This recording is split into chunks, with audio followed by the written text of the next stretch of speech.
You can do it. All right, here we go. We are live. All right, it'll take people some time to arrive, but we don't need to wait for them. Today's lesson is with Chess Maestro, just like last week at the same time. Schedules will switch a little bit next week because I'm going to switch time zones, but we'll figure something out. So, yeah, so we should be able to keep doing lessons pretty frequently throughout the summer.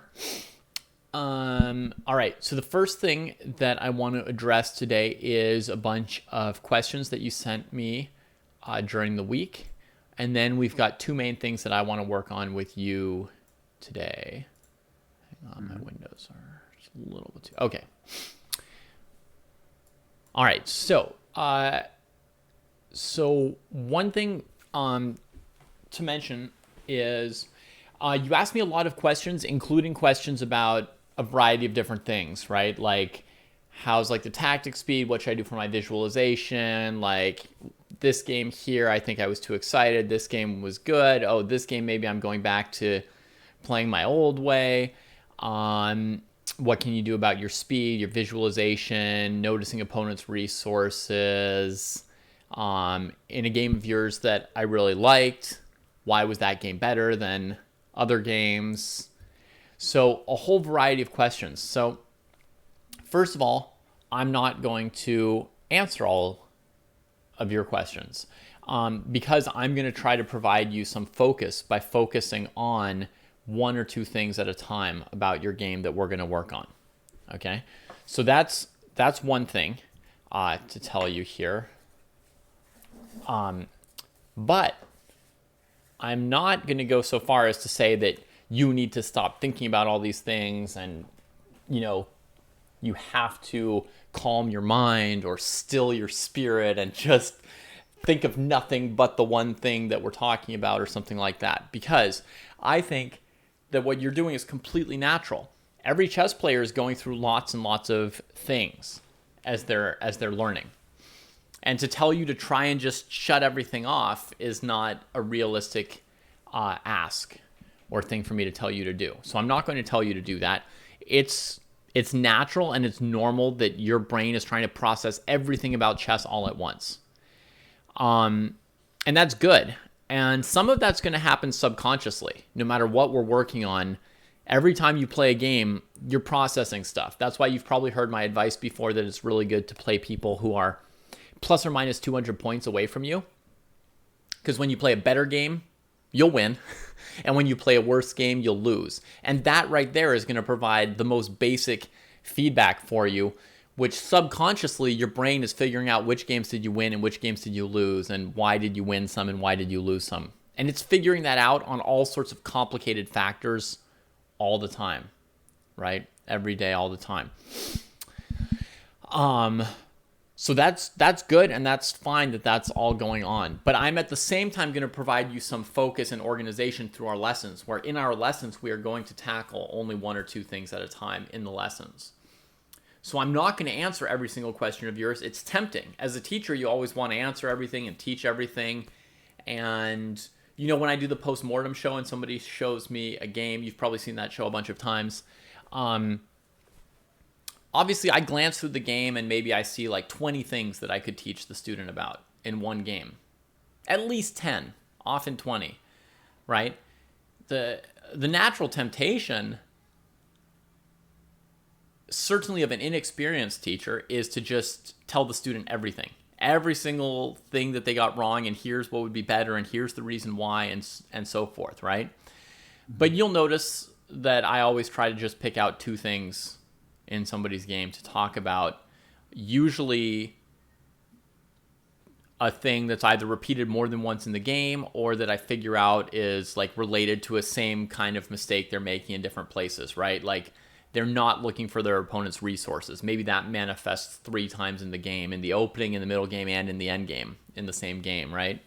But that gives me something to focus on and to talk to them about, and something that they can work on with just to focus on that one thing, instead of going through every single error.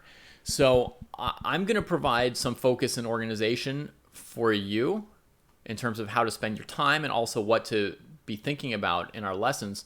But if you're wondering about everything all the time in your head, that's normal and that's fine. So we're going to have both. You're trying to figure everything out about chess, and we're also going to have some focus here. I'll answer some of your questions. So, for example, let's talk about the pair of games that you sent me. So, one was the game we looked at last week with bishop takes h7, and then the bishop is committed to sort of sacrificing on the g6 pawn. And you asked me, why was that game better as far as the aggression compared to other games, right? And you asked, is it because it was properly calculated? Is it because it naturally followed what the board was asking for? And it was actually both. The answer is very simple. It was both. In that game, you had actually done both things that I was asking you to think about and focus on with your games, which is only be aggressive when there's some kind of justification or reason for it, which there was, right? And when you go for something like that, once you have a justification, you're like, okay, I want to do something aggressive, you still can't assume that the aggression works. So when you think of the most aggressive move, you're allowed to calculate it and think about it, but then you want to try and look really hard for defenses for your opponent. And in that game, you may recall when we talked about it last week, I said that, you saw this move coming for them and you saw that move coming for them. So you had actually made that effort of looking for resources for your opponent. So you had done both things that I wanted you to do in that game, and that's why that game was so good, right? Now, the game you sent this most recent week, maybe let me grab this. Sorry, I wasn't sure exactly in what order we were going to do everything we do today. Okay, so I'll make another analysis board.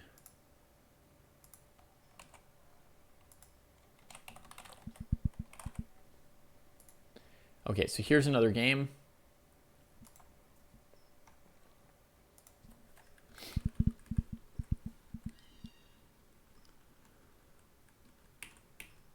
Oh, I was black here.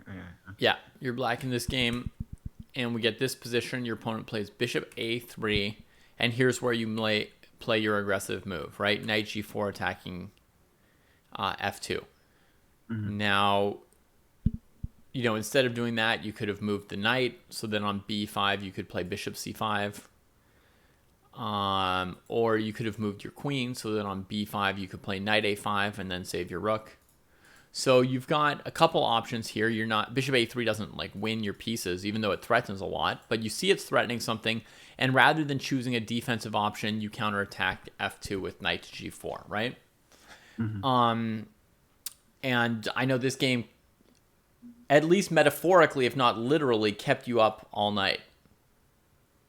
You were just wondering, right? Had you or hadn't you succeeded or failed at the aggression, ideas in this particular choice here. And my take on this one is that the aggression was warranted. The position's difficult to calculate, so I know you said you didn't calculate it out to the end. That's fine. I mean, even a strong master probably wouldn't have, right? I mean, they might have, but not with not with 100% confidence or accuracy. I mean, it's a very, very complicated position. You and your opponent both make tactical mistakes in the next 10 complicated moves. That's exactly to be expected. That's exactly fine. Okay? None of that is a problem, right? What we're looking at, right? Our focus is twofold. And none of the two things we're looking at are... Oh, sorry. Did my internet just do something bad? I think, no, my connection got... Okay. Yeah, we're good now. Okay. So none of the two things that we're looking at are you calculating 10 move variations correctly? That's not one of the two things that we're on yet, right? So we're at, was it warranted for you to play a move aggressively? And before you played it, did you look for options for your opponent? Right? Was this warranted? Yes. You have an open F file. You have an open diagonal. Your opponent has very few pieces on the king side, and they haven't necessarily finished development. Right? They've made a couple pawn pushes on the queen side. They're looking to play another one. Is knight to g4 a move that you should look at? Right? We're not going to yet say is it the right move or not, right? But should you look at this move? The answer is absolutely yes. In my opinion, it would be one of my candidate moves for sure in this position here, right? So that's the first thing. As far as like aggression warranted, is just like, are you right to be looking at the move? Okay. Then the second thing we want to say is, did you look for options for your opponent, right? Did you try and look at defensive moves for the opponent when you went for this? And from what you self-reported to me, you said you calculated like crazy every move. You didn't see every single move. You didn't get everything right, but you were working hard. You were trying to calculate. You didn't just assume it would work or not. Okay? So I would say on both counts, on this example, you did exactly what I was hoping you would be able to do this week. Okay? And as I said, there are tactical mistakes over the next moves from both players, and that's like natural. I mean, if I saw two players rated 2,000 playing this position, I would expect that there would be mistakes, right? If I played this position, I would expect that there would be some mistakes, compared to what a grandmaster or a computer would say.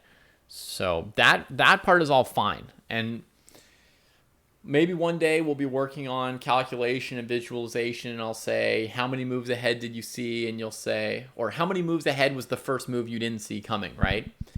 And you'll say, well, it was 2 moves ahead. And I would say, ooh, we're trying to be 3 moves, We're trying for 3 moves of accuracy. So let's try and, see 1 move further accurately. Fine. That would be another day's discussion. For now, I don't even care about that, right? We just want to get good at what we're trying to get good at. By that token, we can talk about some of the other games you played. Maybe I'll play through a couple moves to jog your memory. So Gana Booyah, this game here. You played normally. Your opponent was too aggressive right here with this E5 move. That's actually an unwarranted aggression from your opponent when their pawn chain's already under attack. So this move shouldn't be good. You responded by winning a pawn, which is absolutely correct, right? Trade here, and you're up a pawn in the center. Great. So your opponent was too aggressive first, and you did a proper punishment. Your counter was properly aggressive. You didn't do anything insane like, oh, you played that move, I'm going to checkmate you. No. You play that move, well, maybe you're going to lose a pawn in the center. Let me calculate. Yep, you lost a pawn in the center. Fine. Good. Done. So that's Gana Booyah. Tweba. Is this Tweba over here? Okay. Tweba, you never tried to punish your opponent, but I noticed that in this position you played too fancy a move, right? A second move with the knight, where you would rather be playing a move like castles or a pawn trade or maybe A3. So, but there was no aggression here. So as far as what we're looking at right now, nothing to say. Your opponent never made a mistake to justify aggression, and you never used any false aggression. Okay. Krasivaya Shakhmati. Probably something like beautiful chess in Russian. Or maybe beautiful checkmate. I don't know, something like that. You played a reasonably aggressive opening this game, where you sought to hold on to this gambit pawn from white. When they moved the bishop a second time, that's where they messed up their chance to get compensation for the pawn, or to win back the pawn with knight b5, bishop check, and then just retreat the knight, right? The second move of the bishop is where white messes up their opening. Your opening, I call like a bit aggressive, because it's just like challenging. Like white has to play pretty precisely if you're playing like this. To justify the pawn they've sacked. But you're allowed to do this as long as, if they play good moves, you're willing to like give back the pawn at the right time, or whatever it has to be. But this perfectly reasonable approach to the Queen's Gambit, to take the pawn and let white work for it a little bit. So your opponent played a second move with the bishop that didn't put much pressure on your position. It also doesn't go great with e3 rather than e4, e5. So then you took advantage and decided to hold on to your extra pawn, and you played an unusual maneuver with the knight coming back to c7, which defended your whole pawn chain and your rook, and proved very nice. You kept a stable advantage out of the opening thanks to doing that. So I would say when white didn't play aggressively enough, you took your chance to hold on to that extra pawn, which is basically the challenge you put to white when you play this opening. Like, they have to be precise, and if they're not, they're going to get punished a bit. So you got a good opening out of that one. And then with Ajar, your opponent's bad opening, like this, justifies you taking extra space. Then 2 different moves to develop the bishop is another wasted move. So you used an appropriate aggression level this game of trying to take over the whole center and then translating it to a kingside attack at some point. Okay, so a slightly small sample size. I mean, it would be easier to look at 10 games instead of 5 to really, say that, you've done it, you understood it, and we've put it behind us or anything like that. But in the 5 games of yours that I looked at, there was another game, but it ended like so fast. I think your opponent disconnected or gave up or something that I couldn't really use it as an example. In the 6 games or so that I looked at, you never used inappropriate aggression. You did use appropriate aggression. In 2 cases, you decided to say, "Hey, I'm keeping this extra pawn since you haven't played actively enough to your opponent," and you held on to the extra pawn out of the opening. Yeah, I mean, you passed everything that we're looking for in our focus right now on that. Sounds good. Okay, so that's my report on that. Whether you had passed or not, I would want to keep the same focus for another week. And you did pass, but you also played about half as many games as I would want to see to really feel confident. So we're definitely going to keep the same focus for one more week, okay? And, I mean, one last thing I can say on this topic is I'd prefer for you to be a little bit more, I don't know, just do the thing that you're trying to do instead of worrying about whether or not you're doing it. Okay? Because I feel like from your messages sound like you're concerned, like, am I being over aggressive? Am I being under aggressive? Like, did I revert or am I still going crazy? And I don't want you like worrying that much, like second guessing yourself. Just do the thing that we're trying to do as well as you can for a week. And I'll let you know at the end of the week, just like I did at the end of this week. At the end of this coming week, I'll again let you know if you're doing it, right, correctly. You don't need to worry about it every day for the whole week. Just do your best. I'll look through the games. I'll let you know if you succeeded. Fair enough. Yeah?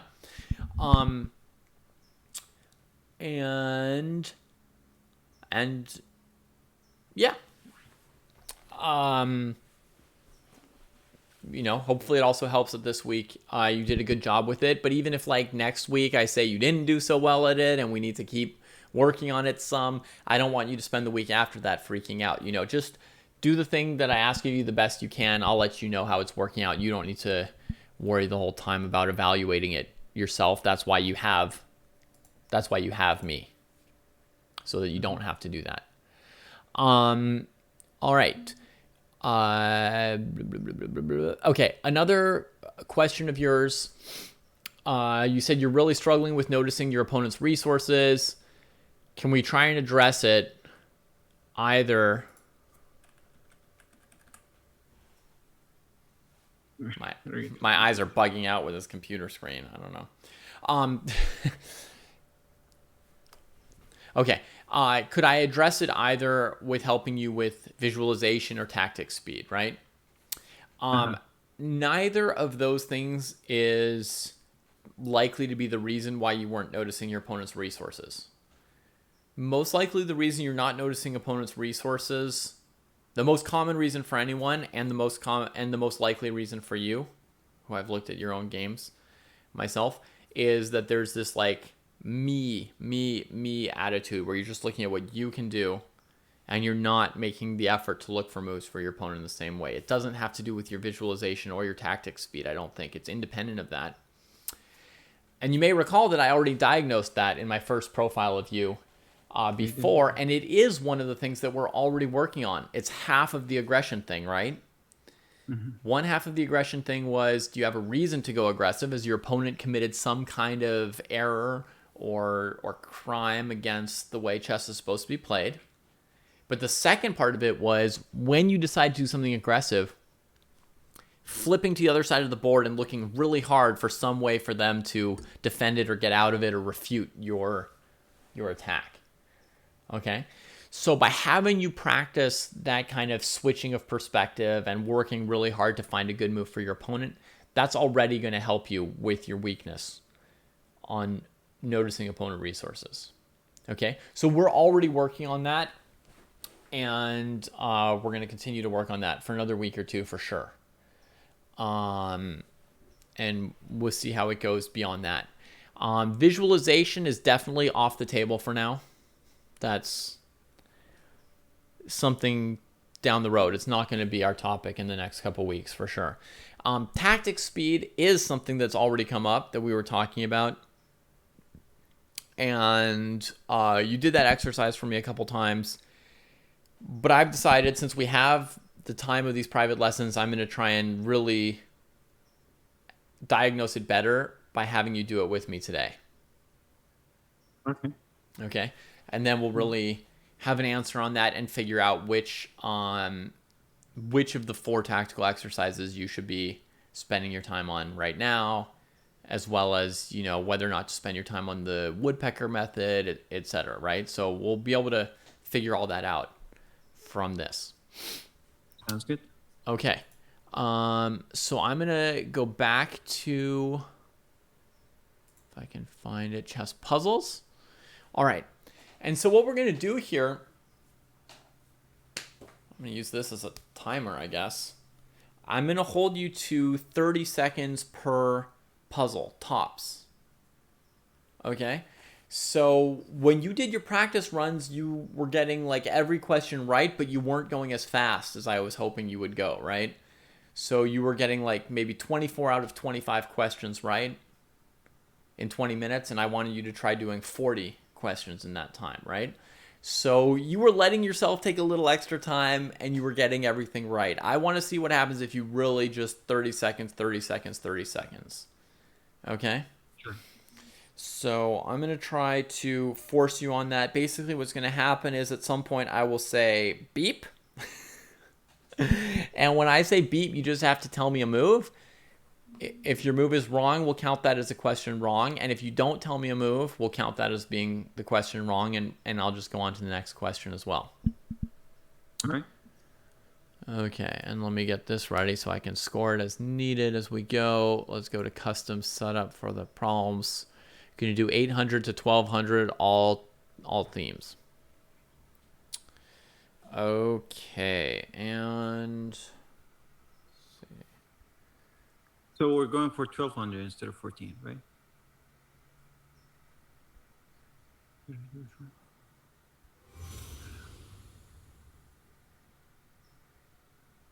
okay. So, all right. So we can go 800 to 1400. Should be about the same. Wow, I have a 2,460% score in all themes. I don't know what that means. That's incredible. I never knew. I never knew I was so good at all themes. I mean, I'm 0% at Alyechin's gun, which I don't think has ever come up in a tactic. Okay, 800 to 1400. Here we go. Here's your first one. White to move.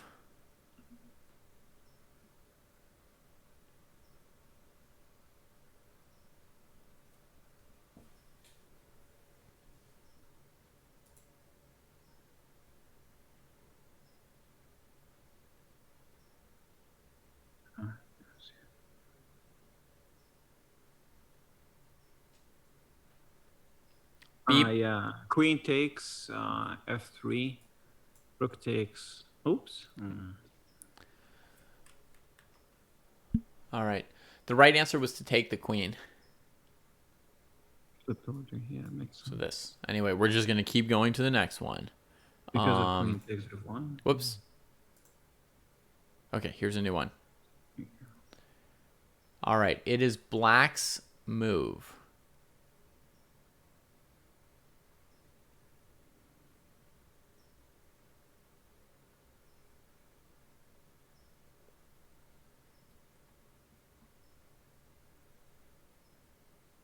Yeah, king takes d7. Yep. h7, knight e5, Great. knight g6. Good.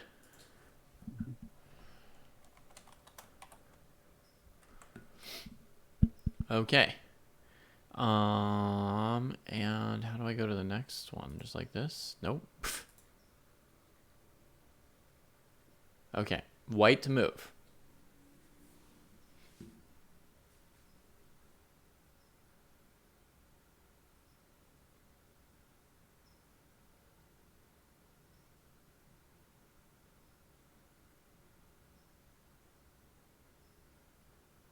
King e4. Looks good. King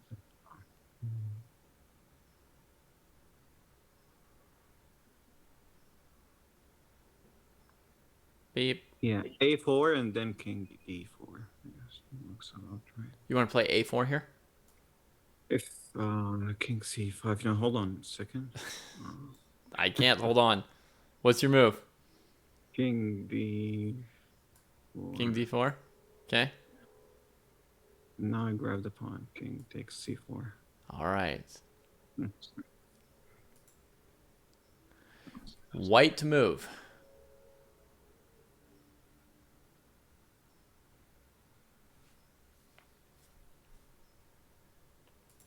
Rook takes a7. Queen d8. Good job. Next.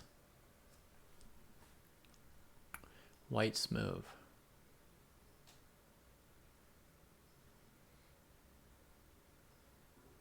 How's that matter, mate? Queen takes h7. Hmm?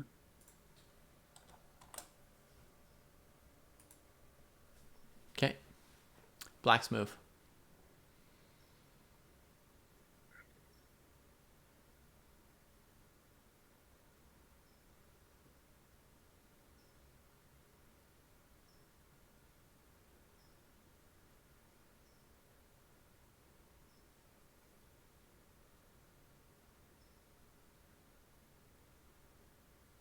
Beep. Yeah. And could hide it. So I was thinking about something like queen f4 or rook takes c1. Mm-hmm. All right. Just pick one. Right, queen f4. Okay. Yeah, pawn takes and then. Oh yeah, it just rooks. Okay. No, something is missing. Is that it? Wow. All right.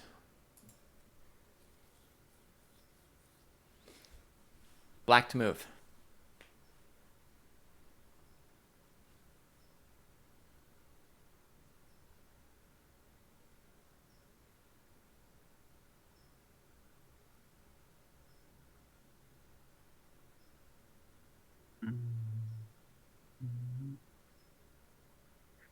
Rook f8. Okay. Then g5. Great. Just grab it. Mhm.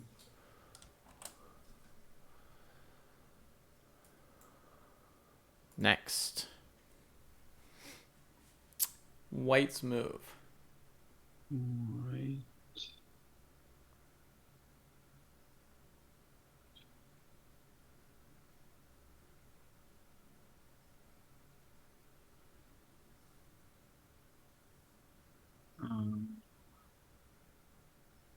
Bishop h6 to g7, then promote.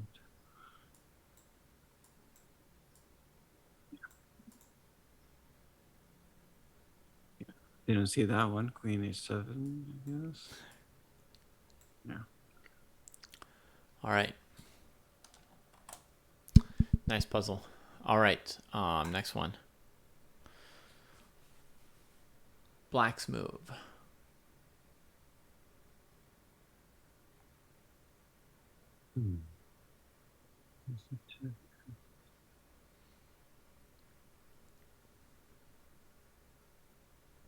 Yeah, I guess it's bishop takes f5, e takes f5, and then rook f3, winning the rook. Great. Black's move.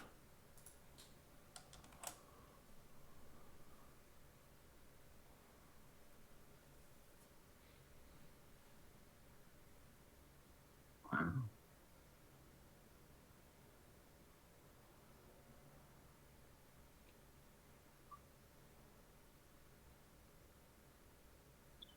Yeah, I'm not seeing a mate. Rook takes f8. This is potentially good. Beep. Yeah, rook takes f8. I couldn't find anything better. Okay. Alright. There was Queen c2. For God's sake. Oh, wow. Okay, that was nice. Black's move. I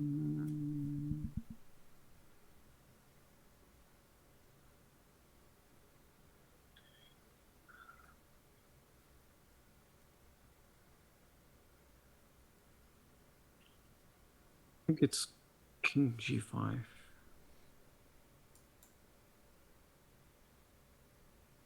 And then king f4 to g3. Grab the pawn and promote. Good. Okay, next one.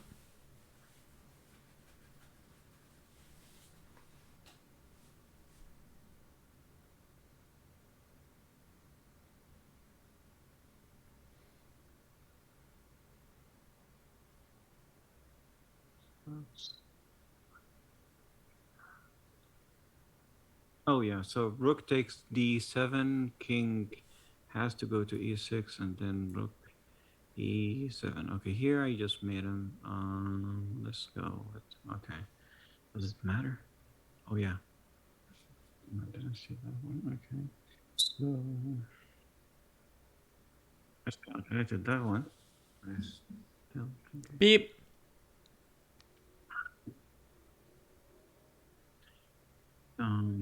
see times the rook e7 would be my guess, but yeah. Mm-hmm.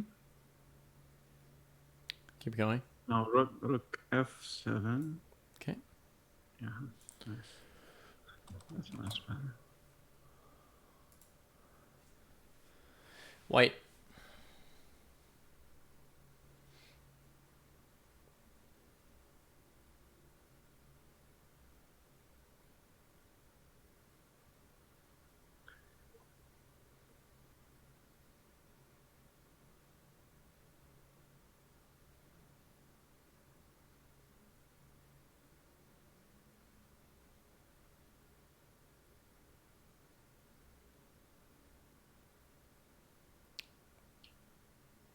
Time.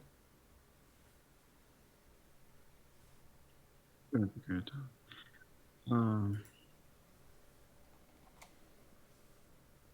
Okay, the answer was Bishop, here. bishop. Really? Mm-hmm.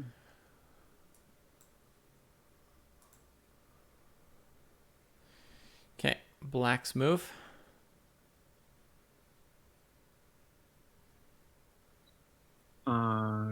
Queen h7, rook takes h7, rook g8.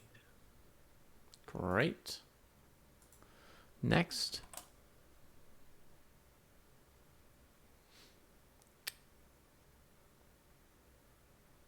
Queen h8, then take the other queen. Great. Next.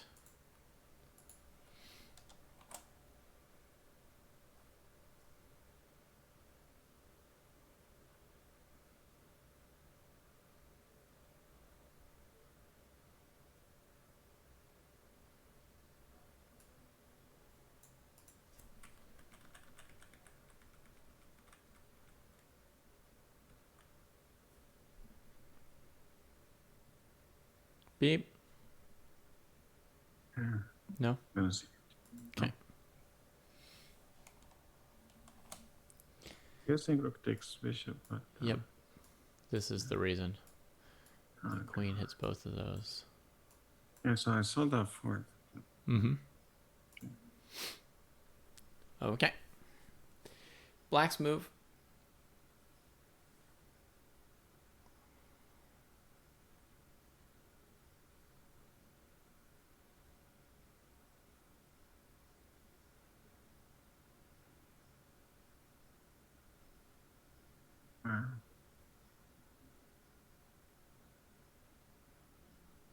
Let's see.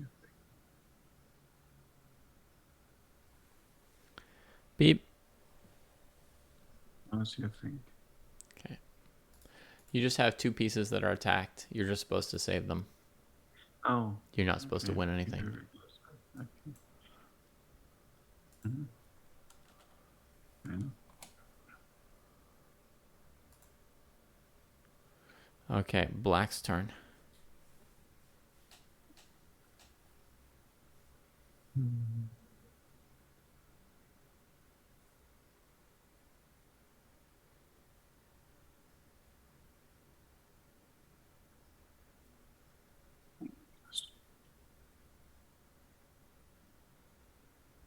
I think queen takes g2, king takes g2, rook takes f2, and then the other rook comes in. You're right.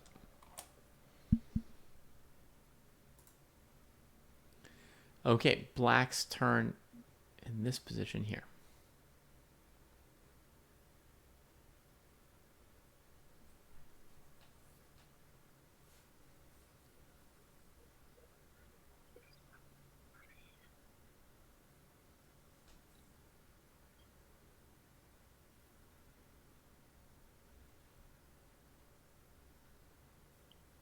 Where can I hide?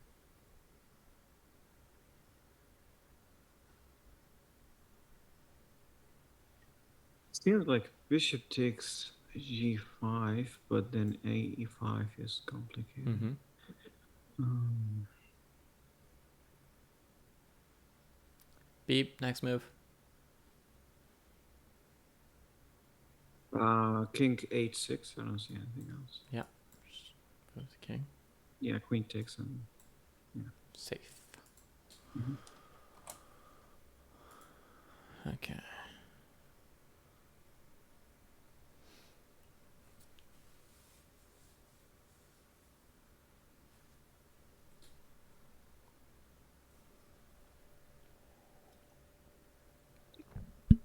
Looks like he's gonna defend it. No. Yeah, this way he can defend it. So knight e5. And then I grab it, so f pawn takes, yeah. Great.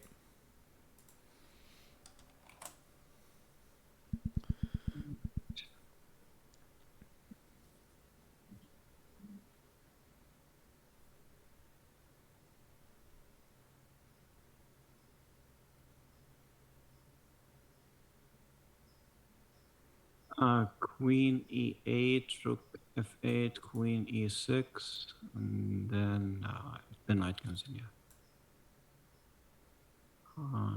Smother mate, so knight h6, yeah. Good.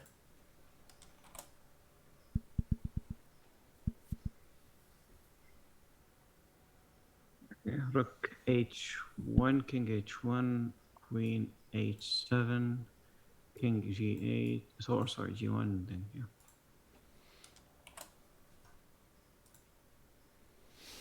White to play.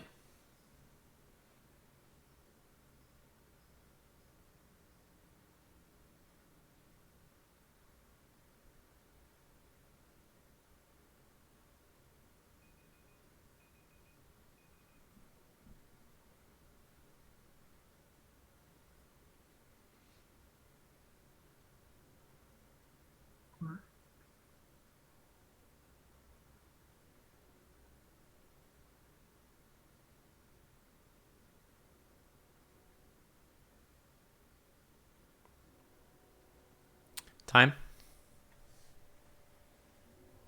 Hmm. Random guess? No. Queen E4. What's Not that? seeing it. Queen E4 is said. Mhm. Not seeing it. It was threatening checkmate. Oh man, yeah, that was good. Okay, good. Okay. Black's turn here.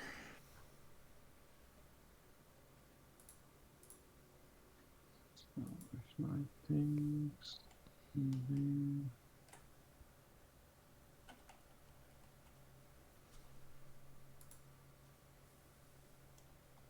Yeah, that's gotta be it. Although somehow I feel like I'm missing something. Knight takes G3, King G1, Knight takes E2.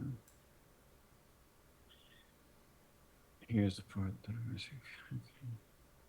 And then okay, then fork the rook, I guess. So Knight G3 again, and then take the rook. Okay. Mhm. Mark it. Okay. White's move. All right.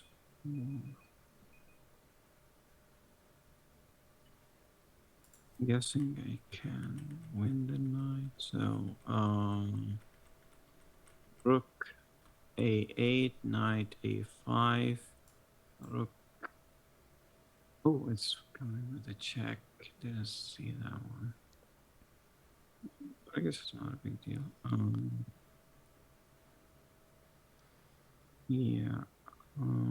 King C5 and then grab the knight.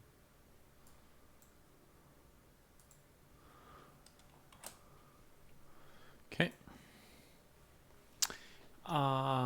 White's move.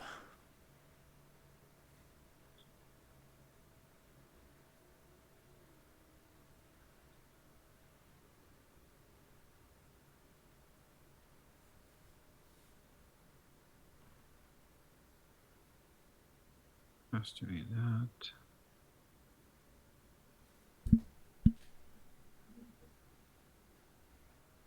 So I know for sure it's Queen F6, but I'm not seeing the rest. That's it. It stops there because next move, Queen G6 and Bishop G6 both checkmate. Yeah. So it's only going to give you the first move on one of these. Okay. You can take a 5-second breather.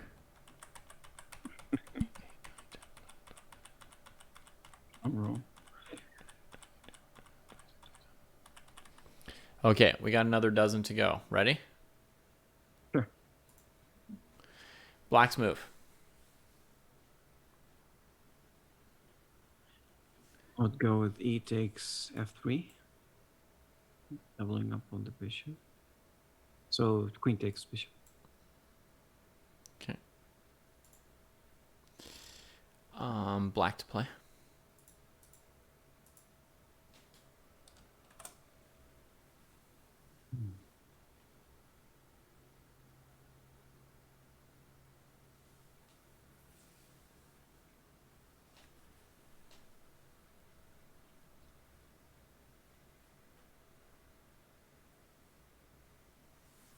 Something is off.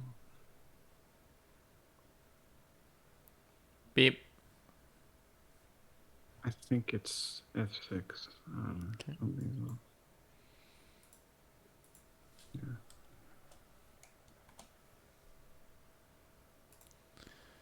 You can take What this was with it? check. And then save the queen. Mhm.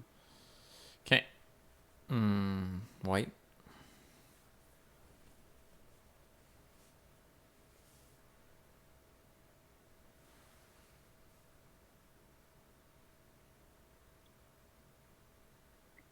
So,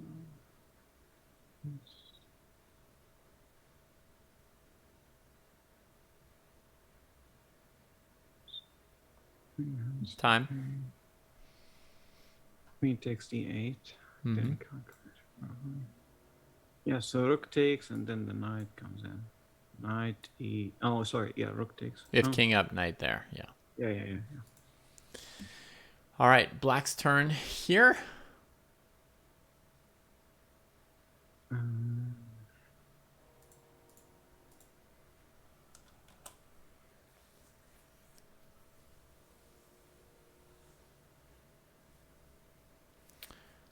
Time. seven. Queen takes f3. Then rook take queen.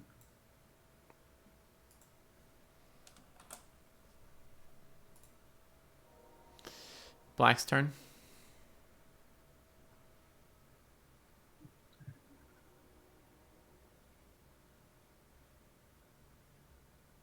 Oh yeah. So rook b4, and then take the rook, and king goes to b4, and yeah. So king b3, king b2, and then promote.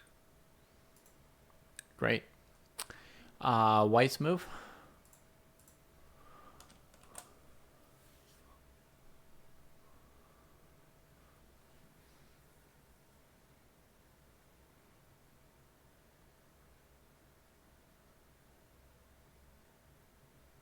See.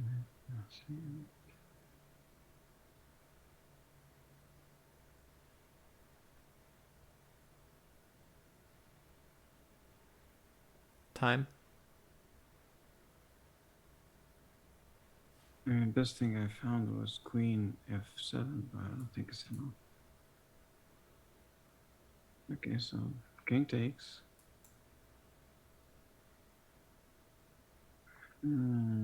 King back, yeah. King takes again. Wow.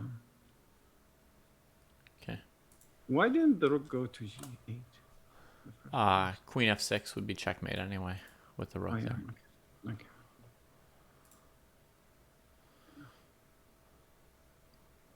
Okay. White's move.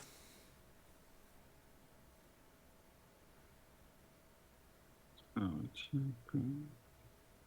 Okay, so knight f6 followed by queen a7. Good.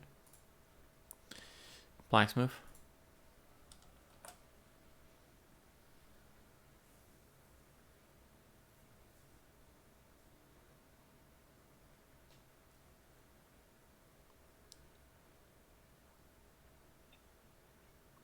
Takes bishop, and queen takes rook.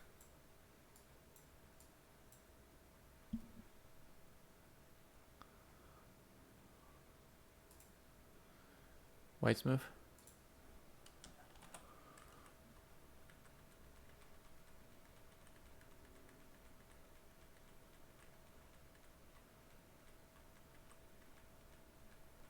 Feels like queen b5. Bishop can't block. If king escapes, what should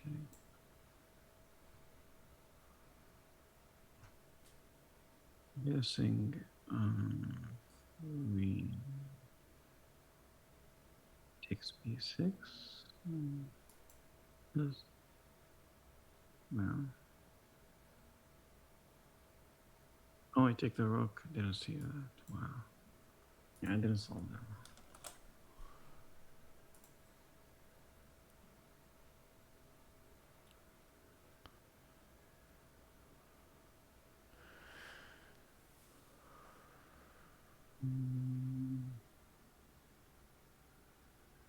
Feels like rook takes f2, but Just go, go, go. You've got seconds. okay. Okay, rook a2. Grab the rook. Great. Black to play.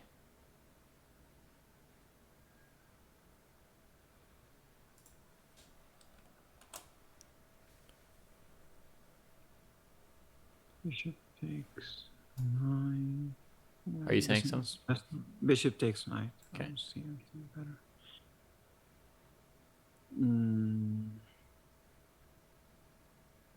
Let's see that one. Let's block it. So bishop c6.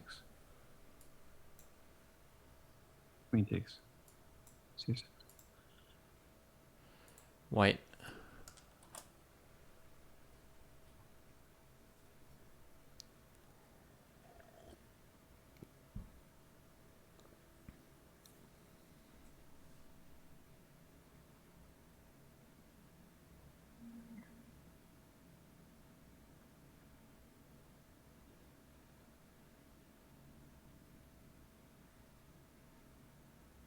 Time.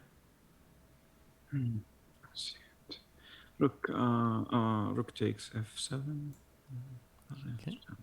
Yeah. Okay. It's just coming here. Logical. Yeah. And they just can't. They can't happen to get back because this diagonal's blocked. Okay. Last one. White's move. Last one. Knight takes d6, mate. All right. 1, 2, 3, 4, 5, 6, 7, 8, 9, 10, 11,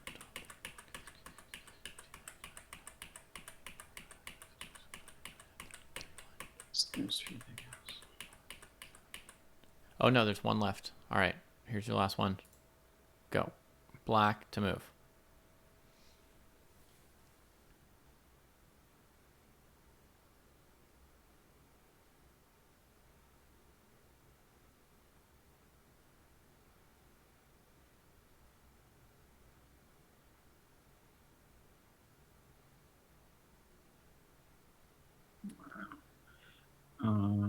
Knight takes rook. Okay. Okay. Knight takes I'll rook do it. looked good to me. I wonder what the answer is here. If not that. Maybe queen takes. That really is scary. Wow. Okay. So given more time, I would likely looked at this variation first, but yeah. Yeah. Okay. So here are some of the results. First of all, percentage-wise, 30 right and 10 wrong. A couple of those were just timing out. It's not like you said the wrong answer. You just ran out of time. So 75% instead of like 95% when you were letting yourself take an extra 5 or 10 seconds per problem when you needed it. And actually, on some of the problems you got right, there were a few problems that you got correct and gained some time on them, but I still didn't let you take more than 30 seconds on the other ones. Because I just really wanted to see what you did or didn't know on each of the patterns. So you actually built up like an extra 1.5 to 2 minutes of time on some of the ones that you knew. I just didn't give you that extra time. So also, a lot of the harder ones you got right and a lot of the easier ones you got wrong. Obviously, I mean, harder or easier, what does that mean? Especially if I'm saying harder you got right and easier you got wrong. I mean, what I mean is some of the problems that were longer or slightly more obscure patterns you found, and some of the ones that were just sort of like, do you see which piece is attacking which piece on the board? Just took you longer. For example, there was one near the end with like queen b5 check, queen takes b6 check, and then taking a rook on d4 that was undefended. And I think it took you like quite a while to notice the queen was like threatening the rook backwards from where she was sort of attacking towards the king. But then some other problem, like you found queen takes g2 check, sacking a queen for a pawn with then rook f2 and then a rook roller, which is a little bit more obscure of a pattern. So just as like two examples, but there are like a bunch more. You found several I can tell you why that happened. more though, advanced because, patterns. Yeah, in my head, I don't know if that was on the board, but in my head, the king had a lot of options to escape to in the first example. While in the other one, it was kind of forced. But maybe that wasn't the case. But in my head, that's what I'm saying. Yeah, it's true. It's true. In some sense, you calculated some like longer, narrower variations more accurately rather than some shorter variations where it feels like there's more options. But another one, there was like a piece that you could take with your bishop with check in one move, right? And that was just seeing all the pieces that could attack each other, right? So like from a certain perspective, that's what I mean by when I say like something that some people would call like the easier one. So I think one thing that happened is you probably took to tactics from an early point with giving yourself a lot of time and getting like a high percentage of them correct by spending a lot of time. And so your tactics rating went up reasonably quickly. And so you never went through all of the early, easier, so to speak, tactics, right? In other words, your rating got up too fast for you to see all of those. And you've spent more time actually doing more complicated 3-move or longer tactics. Does that make sense? Sounds You almost have okay. like more Yeah. practice doing harder problems than easier problems because you didn't spend much time with a tactics rating of 1000, but you spent a lot of time with a tactics rating of like 1800, 2000, etc. Yep, that's accurate. So, I do think that there's definitely some kind of like basic board vision, just speed of seeing what's attacking what. That's definitely missing there. And there's probably also a certain number of basic patterns that are missing. I mean, some of it is actually literally just seeing every piece on the board that's attacking every other piece, right? But there's also probably some patterns missing. But like some of these tactics, like if it's like a piece that can capture a piece that's not even like a tactical pattern, that's just seeing the board, right? And patterns are going to be like the forks and the discoveries and all of this. And you actually know a fair number of like advanced ones, but there are definitely going to be some shorter term ones that are missing, I can tell. So I would say that it's actually useful for you to go back and do the first tactical exercise of setting the rating range low and going through them for 10 to 15 minutes a day. You've seen the video, so you know the whole thing. I don't need to repeat anything to you. You really, like, if you don't get it within 30 seconds, switch to the looking at the answer a few times. Okay? What rating should I set that set to? Something like 800 to 1400 like this is probably fine. Honestly, even 800 to 1200 might be better because I think there were some like higher rated problems in here that had tricky patterns to them that were things that you're used to calculating. The harder ones that are snuck in there are making it too easy for you. So yeah, I think almost like 800 to 1200 might be preferable to 800 to 1400. And you really have to hold yourself to those 30 seconds and just be like, okay, this is something I don't know. Let me like repeat it a few times and make it automatic. Because if you really see these, it should be like boom, boom, boom. Okay? Here, you can watch for like 30 seconds. I'll do a couple. So here it's going to be takes to check. Oh, I have to click the button to see the next one. All right. Here, check. Forcing the king back, and then you can checkmate him. Right? If the king goes into the corner, you can bring your king in like that, right? Here it'll be just taking these pieces. Right? And it's just like the switching from one thing to another. There was another one where it was like a defensive thing, like your queen and knight were attacked, and you looked at it for the 30 seconds and were like, I don't know what I'm supposed to be doing, right? I didn't even notice that my knight was attacked. Like I was focused on the queen. Yeah. Yeah, you were looking for some kind of who knows what, and the answer was just to save your knight while blocking for the queen. So here it's black to move, so it'll be checkmate.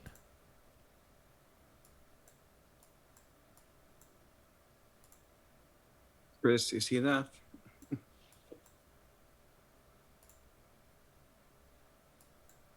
Yep. Okay. That's the speed you need to go at, though, right? So now we hit this, we go back, but we're not going to retry it. Sorry, we're going to ask them for the solution.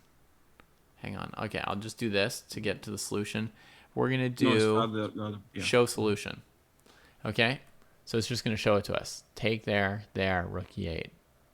Ooh, ouch. So easy. But we're going to do it again. Let's see if it'll show it to us again. No, hang on. I did the wrong button again. Okay, anyway, we'll play through it 3 times, right? Fair enough, yeah. I'm pretty familiar with it. Etc. So you're kind of looking to try and get that kind of pace, right? When you really are comfortable and confident with the board vision, 5 seconds to identify the position, and then you should be doing it. The 30 seconds is even like that's giving you a chance to double check or do problems that have like, 3 or 4 moves long instead of 1 move. But, when the answer is just, queen h7 checkmate or bishop takes knight check or something like that, if you really know the pattern, it's like 5-second kind of stuff. Okay, Okay. so that's gonna be my goal. 5 seconds eventually. I mean, For you the can easy really, ones. you can do the 30 seconds. I'm just telling you, like, really, like, if you really know it, it doesn't even take the 30 seconds usually. Yeah, no, I get you. Right? Like, when I'm giving Yeah. people 30 seconds, that's generous. It shouldn't be like down to the 30th second and I'm saying beep and you're like, well, I think it's this, but I'm not totally sure yet, but okay, it turns out I'm right. Like,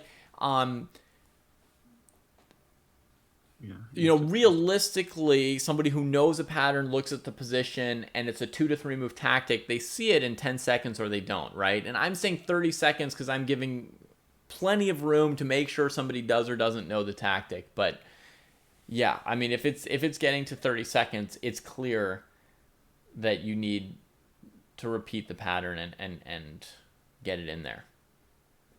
Yeah. So I would do some of that.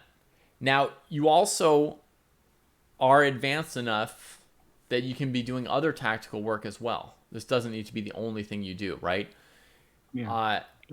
From what we just saw, I would estimate that you do know probably somewhere around 60 to 70% of all the building block tactics you need to know, which is a lot. That's, a couple thousand of them, but there's like 1,000 missing still.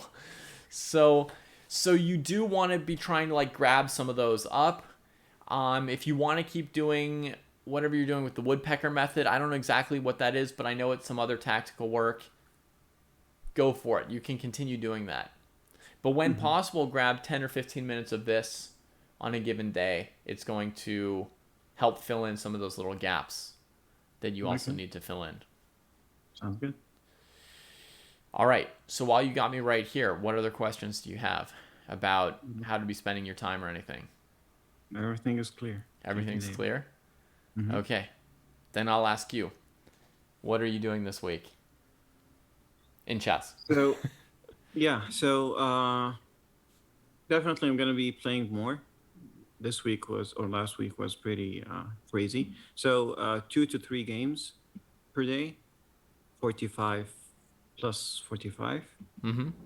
setting, plus the 15 minutes of this exercise, plus the woodpecker, I guess 30 to 40 minutes per day. Okay. That's my goal. Cool. Yeah. And when you play your 2 to 3 games in a day, what are you trying to accomplish in those games? So same thing, like considering aggression when justified and looking carefully for opponent's resources. Great. And yeah, I don't think we add something and I forgot. Nope. You got it.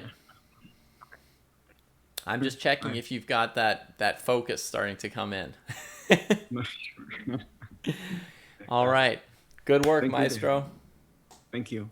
All right. See you next week. All right. Bye. See you next week. I'll be in touch through Discord about time zones once I've landed on the island. Sure. All right. Figure out Good what luck. should work. Have a safe flight. Thank Bye. you. Bye.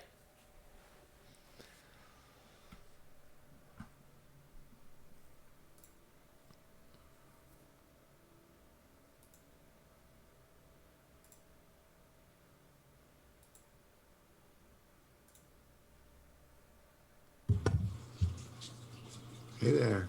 Hey. Turn this stream off. Maybe I was wrong to assume that we had a lesson tonight. I haven't heard from your partner. Yeah, I didn't. I don't know. I have no idea. Okay. I thought I gave you guys something to do for a week, and then, then we would keep going. Yeah, we did do it. Nice. It was. That was a fun position you gave us. Right on. I still don't know if we fully got there. We had a bunch of ideas from the position, but I don't know. Yeah.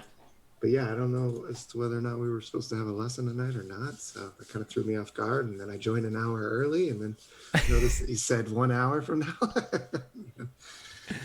So I backed up. So Okay. Well, why don't we hang out for 5 minutes and see if Mr. Barron shows up?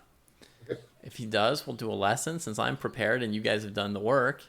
And if he doesn't, then we'll just postpone it to another day when he knows that we have a lesson. all right, that works for me. Sorry if I messed up any of my communication. I just kind of assumed that now that I had a partner for you, we were going to do weekly lessons. Okay, that's fine with me. Yeah, I don't think we ever established that. So Yeah. I think he's on vacation right now, though. What's that? I think he's on vacation right now. Nice.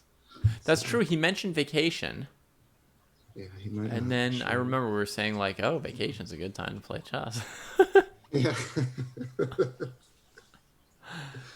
Great time. So yeah, we'll see. Give him a few minutes. I'll go grab a water real quick. Yeah, cool. Yes, Oinest. Finity and Baron were the two who battled each other in the same position until absolute exhaustion. And I guess it was like 2 or 3 a.m. for them by the end. For me, it was about midnight.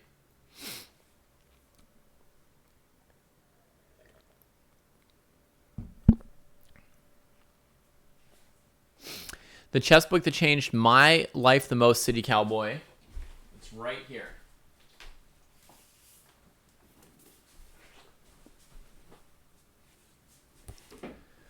Grandmaster Preparation. Wait, where do I... Sorry. Grandmaster Preparation by Lev Polgaevsky. That's it. I love you, Lev. I love you. I absolutely love everything about you.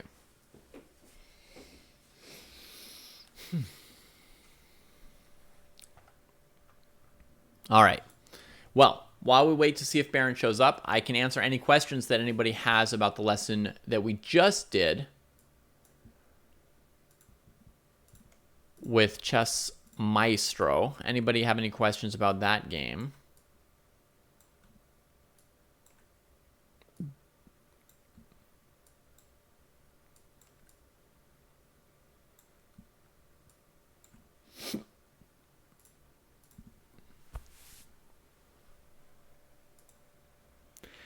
What level does the book target?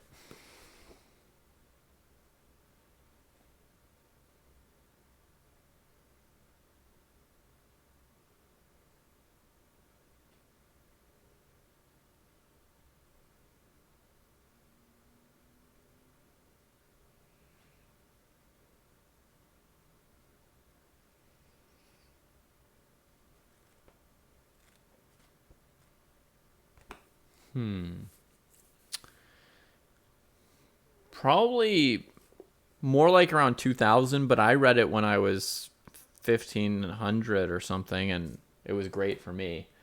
I think it's accessible. You can get more levels out of it by reading it again when you're stronger.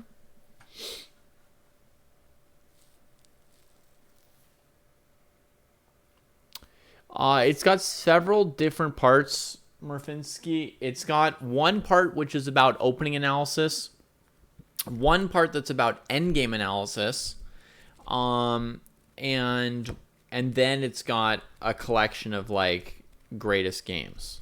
So there's 3 parts to the book.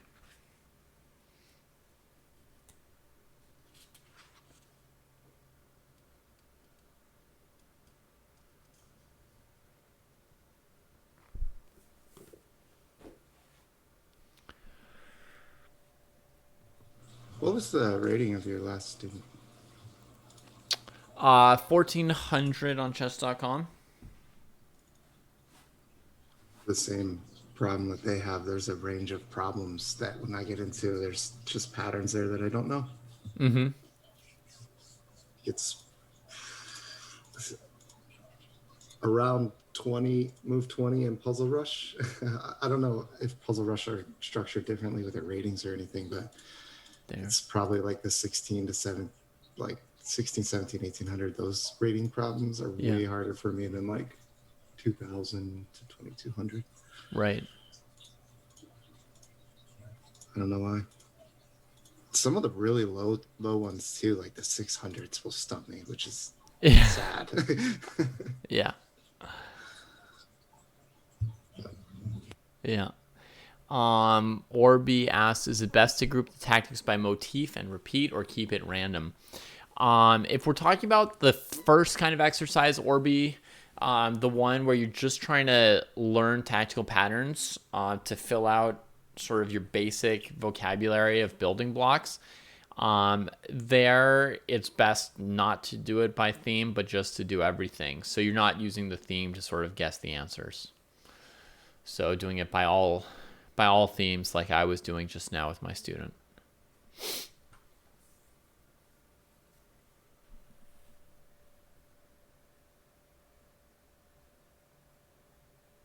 Yeah, you can set the rating range exactly, John Ken, where you want to.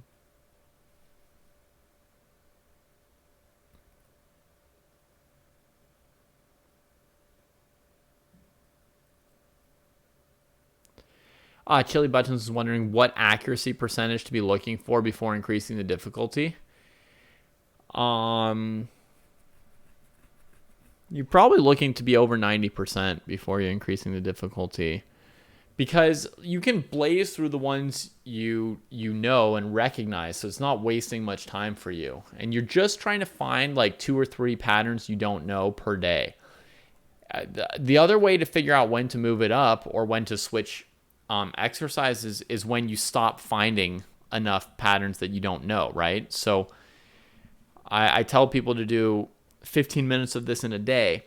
If in 15 minutes you start finding only one pattern you don't know instead of 2 or 3, and then like several days in a row it's only one pattern, then, you know, your percentage is probably getting over 90% and you're no longer finding useful stuff. So that's time to maybe move on.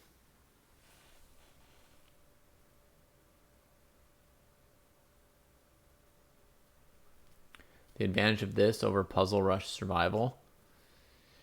I mean, the advantage of everything Twinkle Toes is whether you have like an intention and a plan in what you're doing, right? Like, what are you trying to get out of what you're doing? Is there like a purpose and a goal?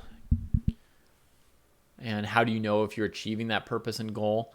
If you do Puzzle Rush Survival, what's the goal of Puzzle Rush Survival? What are you getting out of it? Get better tactical recognition. Yeah, that doesn't seem like honed enough to me, right?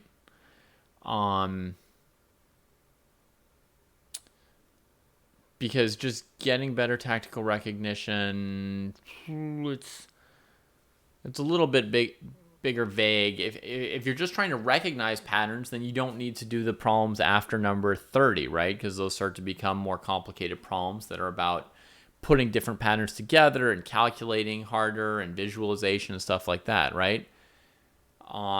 Somewhere around, puzzle 20 to 30, it stops being like basic patterns and gets into more complicated tactics. So becomes a different exercise.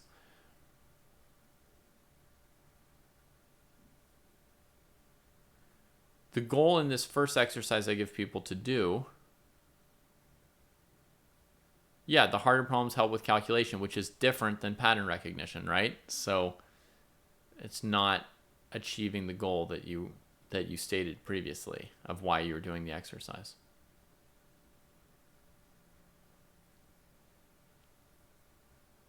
So the goal of my first exercise, which I didn't explain because the maestro had already seen the video and knew what it was, but the goal of my exercise is to fill in all the basic building block tactics so that you recognize basic patterns, right? Like a queen on h7 defended by something is checkmate and stuff like that.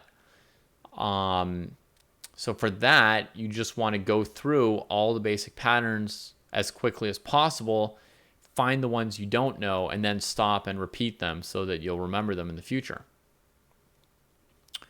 So it's very like efficient for getting what you want out of it, right? Is you're just going through easy ones. You're giving yourself almost no time to solve them, so you don't waste time on puzzles you know. And so that every time there's something you don't know, you don't waste time trying to solve it when you don't know it. Instead, you stop, you look at the solution 3 times, then you imagine the solution in your head 3 times. And that basically 6-fold repetition inks it into your brain for future recognition. There's a video on the subject if you want more detailed explanation of how to do it and why to do it. But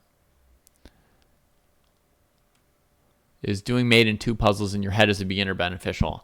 I think so, Gratify. It depends what kind you're talking about. If you're talking about like the made in 2 like problems that are really not chess-like, where it's sort of like, you know, position like your rook's on e7 and you play like queen h2 and every move your opponent makes like allows some checkmate, but queen h2 itself doesn't even threaten anything. That's a totally different beast for players under 1,000. But if you're talking like, you know, stuff like knight e7 check, king h8, rook h1 mate, and just basic mating patterns that you'll find if you look here, for example, in chess tactics, and you just go under themes, checkmate in 2, which will probably be under M. You just click mate in 2. If you do that, then yes, that is very much the kind of stuff that a player under 1,000 should be going through a lot of. That video is on my personal channel, John Ken, and it's on chess.com, but it's not on Chess Dojo because I did it long ago.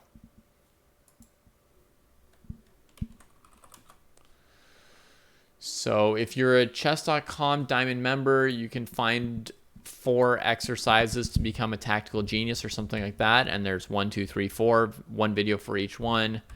Deep proofs, tactics, how to learn tactics number 1 is here. And then you can find number 2 from that.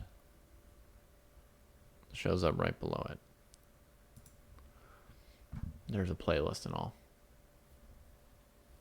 I mean, I don't put anything new on that channel, John Ken. I put all my new stuff on Dojo.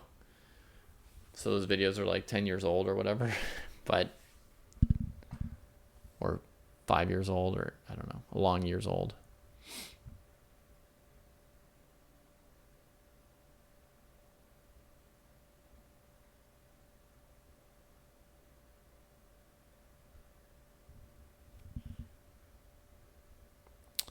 I would guess so too, Chess King. I'm not sure, but probably.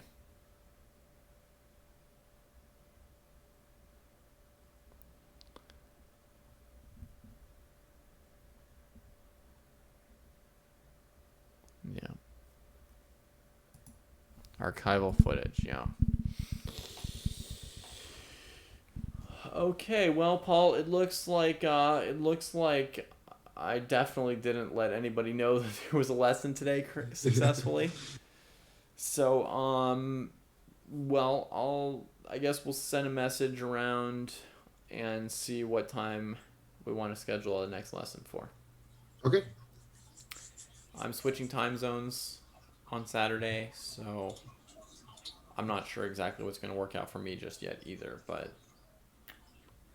Okay. I'm also going camping starting next Thursday and Cool. then all throughout the next week, but I believe that I should still be able to attend a lesson.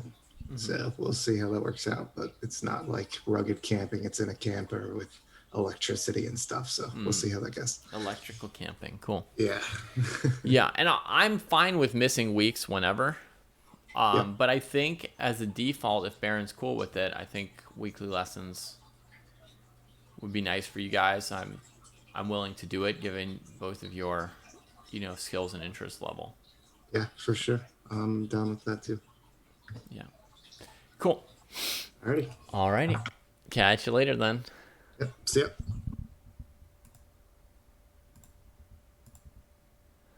I am going to be spending 7 weeks visiting my in-laws, Casual Player. So I'm not like moving.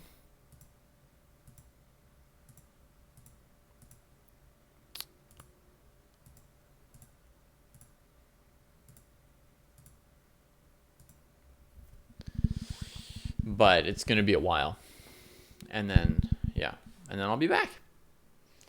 And while I'm visiting, I'll be in a different time zone. And the first few weeks, I won't have my own place.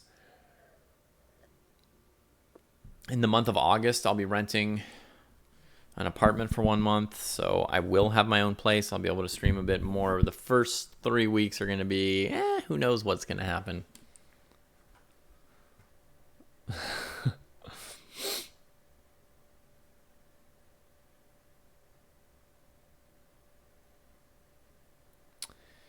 Well, I mean, you just had to find it first, right, John? Now you found it, so you're good. You just drafted an offer on a house, Oinest. You're a real estate agent?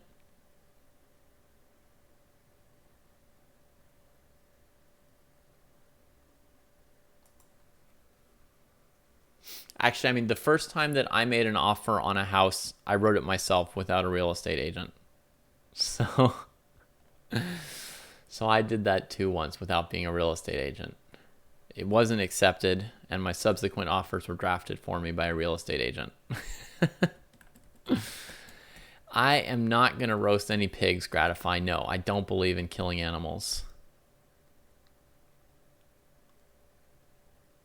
You saw Kostya at Vegas. I was there too, John. But it's hard to even recognize people with all the masks and having not seen anybody in years.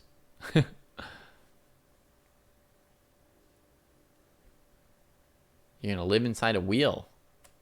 Nice, Sokolov. Oinest, you should draft an offer on Sokolov's house. That way you guys can both save yourselves the real estate agent fees. Hooked up on the dojo. Now you just have to see if Sokolov lives in the same country as you want to live in and all that.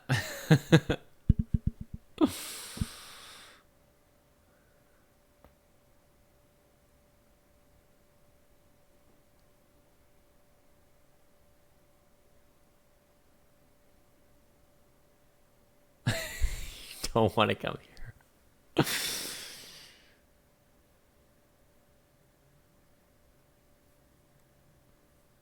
Hi, 25 Imph.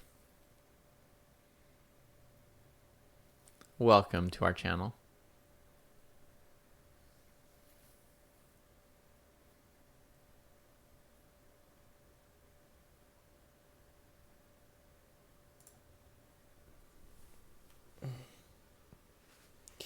Yes, I am. It's IL.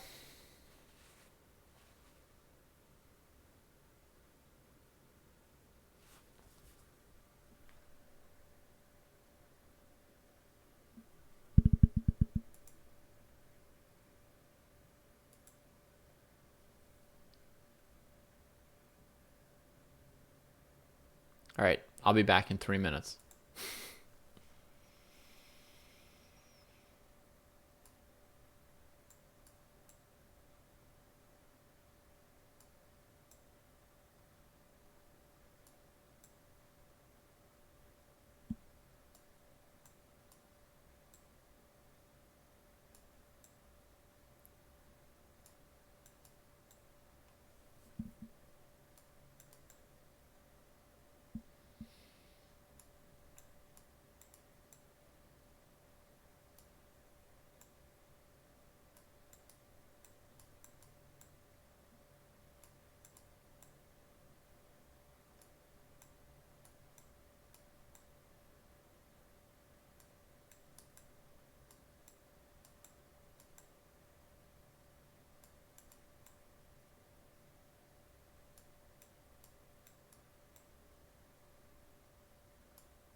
Or rook g8, probably.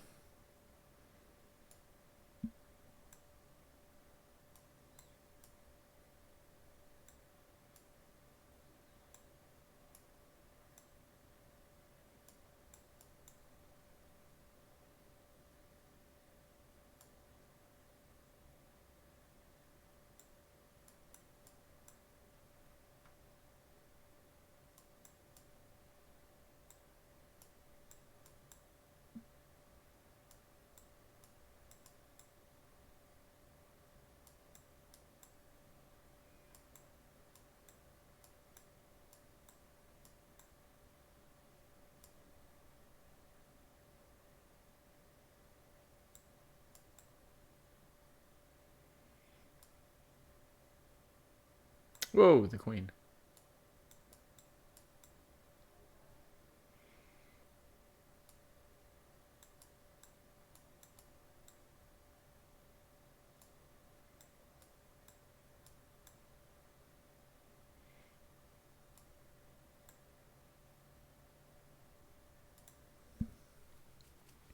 Okay.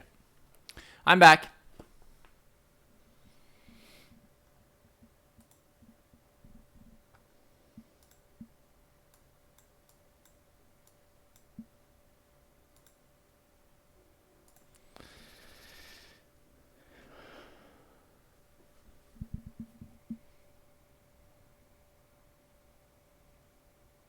You want to play a full game blindfolded, Gratify? You should be able to.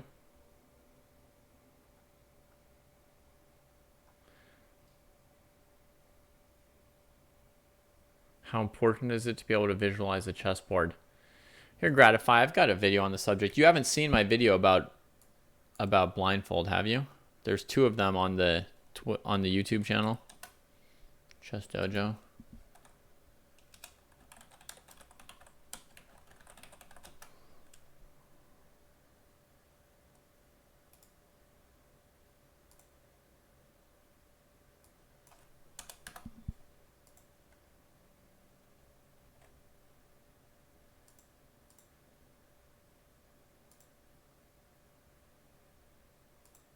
You've done the first video. Oh, okay.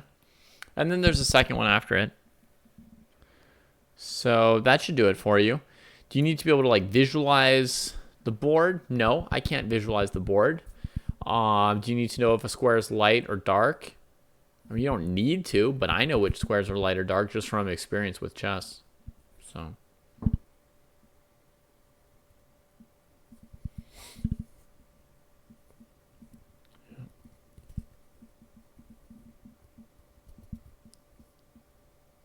Oinus, you're not asking me if I can play blindfold, are you?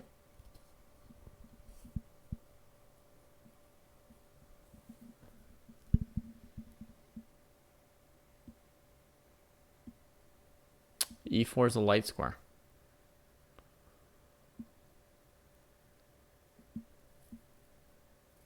Yes. Oinus, every master can play chess blindfolded.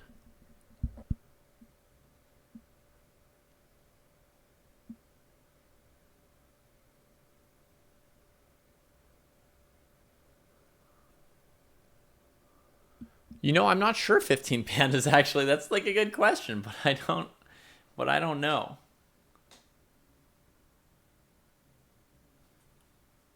I don't actually know.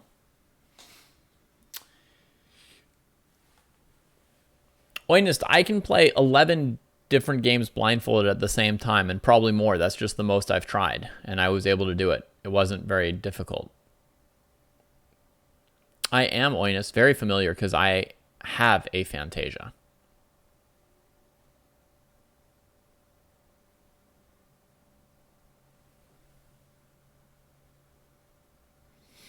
$11 is good. Were there any distractions? Not especially. I was streaming.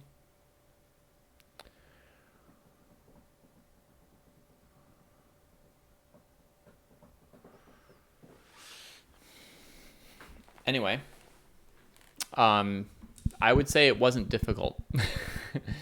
So I'm sure I can do more. I think every master can play a couple games. even if they've never like tried or practiced. How lucrative is coaching?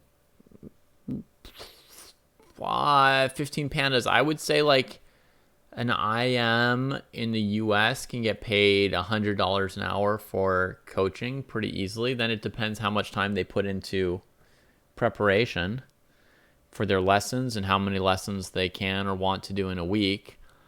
For me, a 40-hour work week would be at most like 20 lessons, because it takes a lot of time to prepare and to follow my students and all that.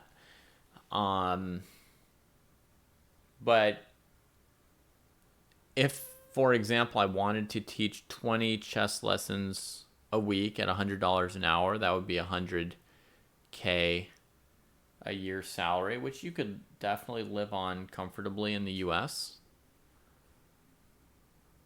The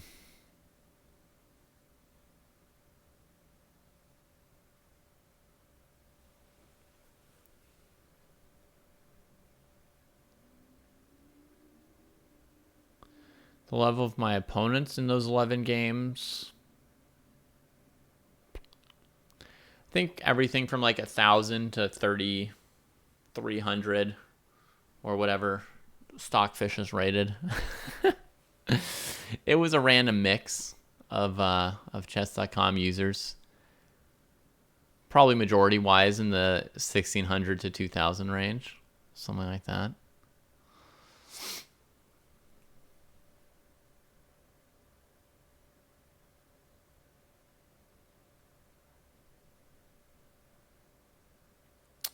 You want to visualize in order to be able to calculate moves and find nice combinations. I don't think that learning to play blindfold is particularly, I guess, visualization, being able to look a couple moves ahead, may overlap a bit with trying to learn how to play blindfold and trying to learn how to... Yeah, for me, gratify 20 lessons a week would end up being more than 40. It would end up being more than 40 hours of work for sure.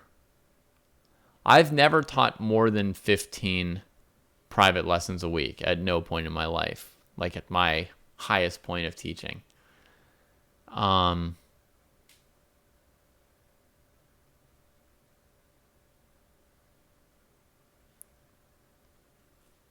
Yeah, 15 felt like a lot to me.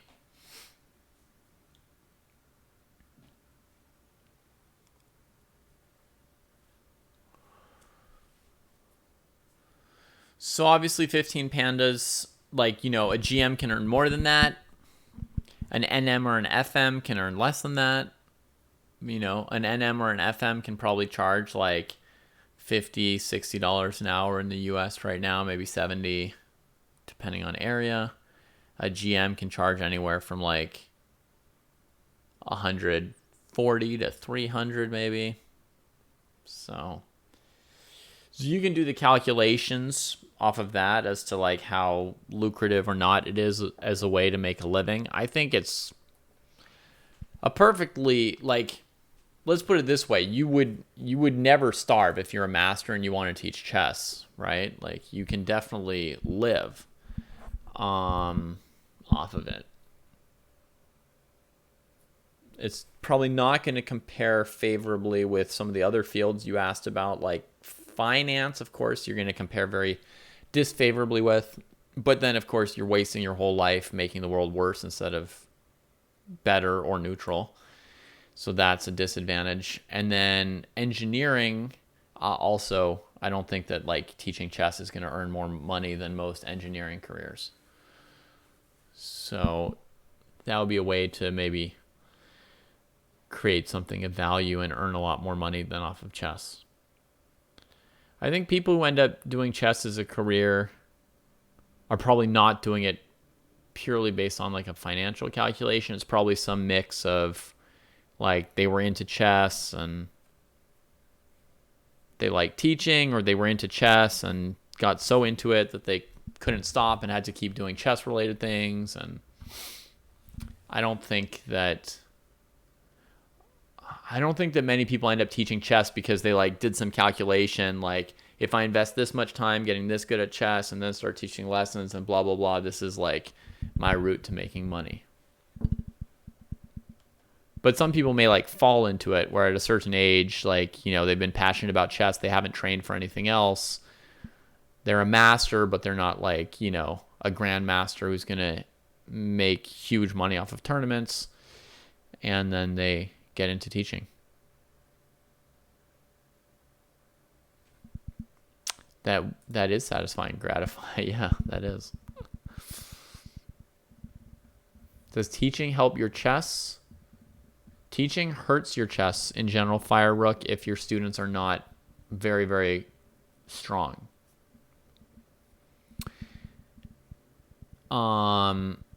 If your students are also masters themselves, then teaching them can be neutral or even slightly helpful for your chess. But if you're teaching lessons to players who are, you know, more than 200 points or 300 points lower than you, which is what most teaching is, then it actually makes you worse at chess. So you're definitely doing it just because you like teaching or to make money while staying in the chess world.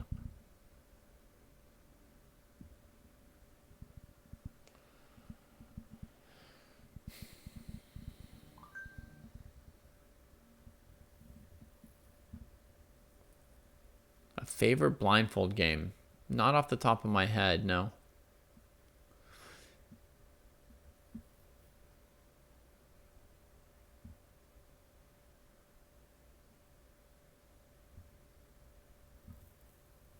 Yeah, there's huge value in doing something that you enjoy. Yeah. I mean, I don't want to be alienated from my labor, right, Chili Buttons? Who wants that?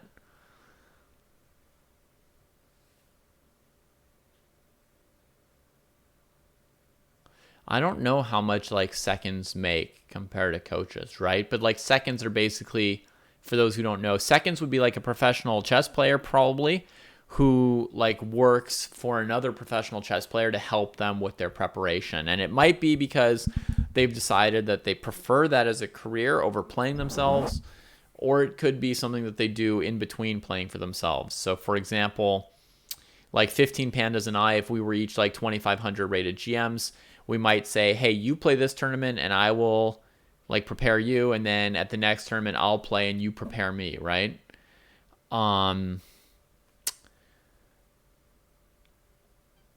Sometimes you can make an exchange like that. That's not for money if it's mutual. But if your career is basically being a second for other players, how much do you make as that?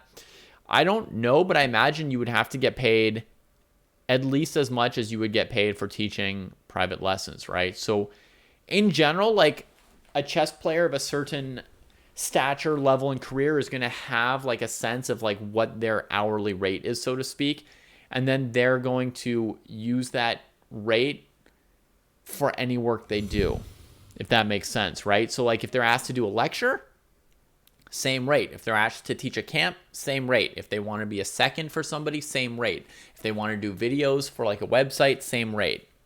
You see what I mean? Like approximately, that's typically how it'll go. I mean, there will be some variations sometimes where like, you know, somebody comes to you and offers you something different and you might agree or disagree because it's more hours of work or less hours of work or slightly easier or harder or whatever. But 15 Pandas, let's say we're talking about a GM rated 2,600 who normally gets $175 an hour for lessons. They're probably going to charge $175 an hour to be a second, I would guess. Sort of similar. Yeah.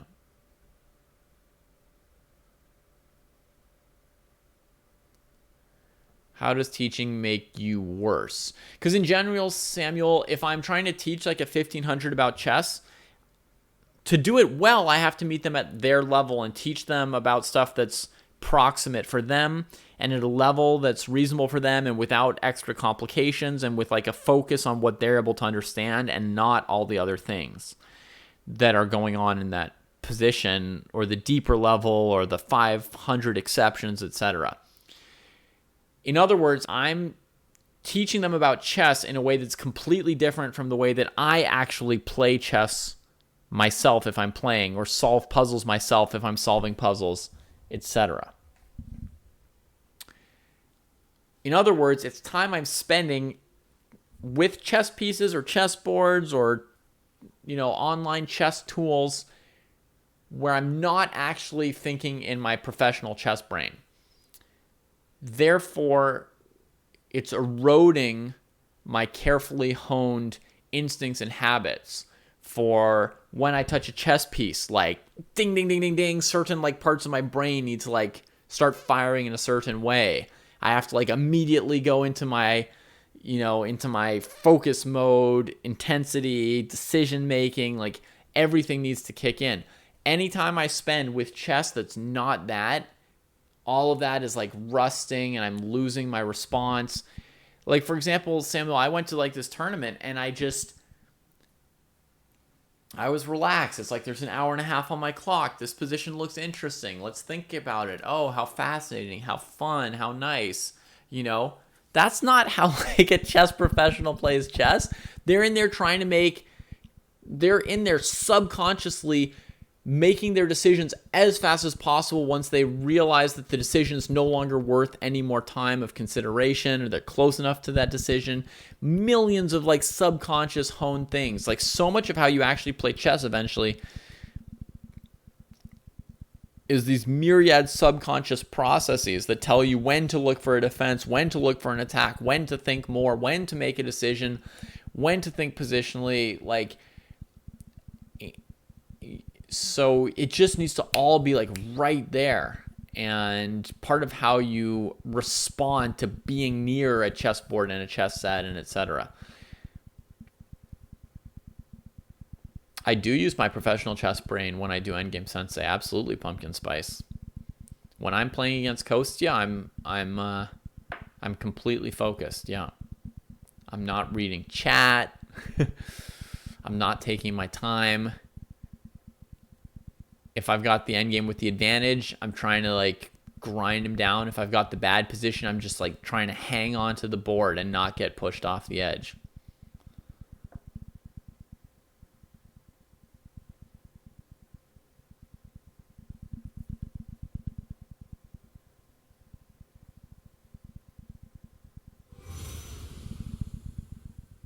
And I'm sure Gratify, if he's explaining things in those videos, his explanations have nothing to do with how he actually chooses moves when he plays chess, or little to do.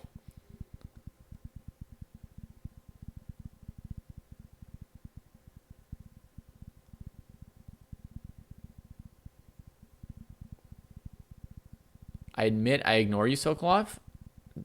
No? Did I miss an important comment from you? If so, I'm sorry.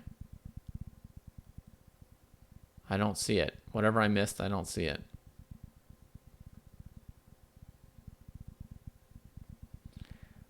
For sure, anything that Naroditsky is saying in terms of explanations is dumbing it down.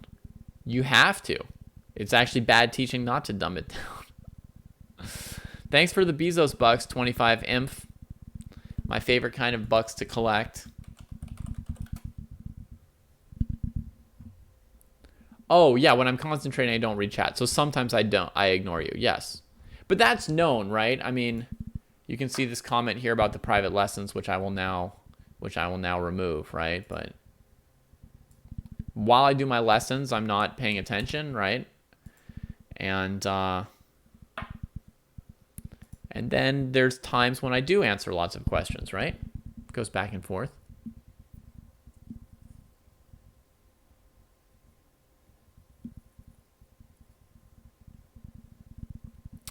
Yeah, Samuel, I mean, you could say that's like tricky, but I'm saying like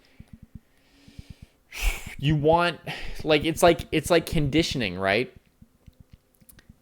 When you hear like a whistle, like you're in go mode for somebody who plays a sport that starts with a whistle, right? There's a certain conditioning that when you're around the chess pieces, you're in one mode or another, right? If you're in teacher mode, or if you're in like analyze my games for 10 hours mode, or if you're in like set up a beautiful endgame study and spend 3 days wondering about it while you walk around town. These are all different modes, and you can have more than one mode and sort of like know how to activate and switch between them, but it slows you down, and it depends how much time you spend on each mode. And if you spend 20 hours a week in teaching mode and like 3 hours a week in training mode. It's true, 3 hours a week in training mode is not good enough on its own, but the 20 hours is also going to further erode you. I'm very, very convinced of that. That's great, Leafia. Have fun. Why no opening of the week? Well, Vank Chess, because I haven't had time to do it. My kids are out of school. I've been busy. I played a couple OTB tournaments. Then my kids were out of school. Now I'm going to be staying with my in-laws without an office space. So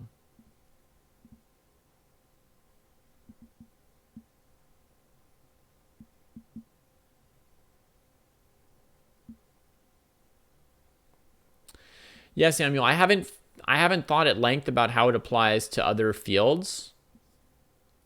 But let's use another sporting analogy, Samuel, because I think that might be more easy and obvious to understand for me or for others. Like, let's say it's like basketball, right? Let's say you're like an NBA player, and then you start doing like 10 hours a week of like scrims with like a junior high team.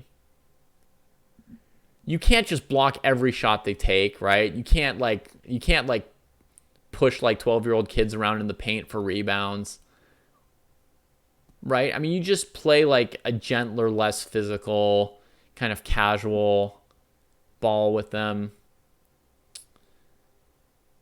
And you're also not like dead set on winning, right? You're kind of like having fun, and like inside you're partly rooting for your students to like play well instead of just like for yourself to crush them by as much as possible.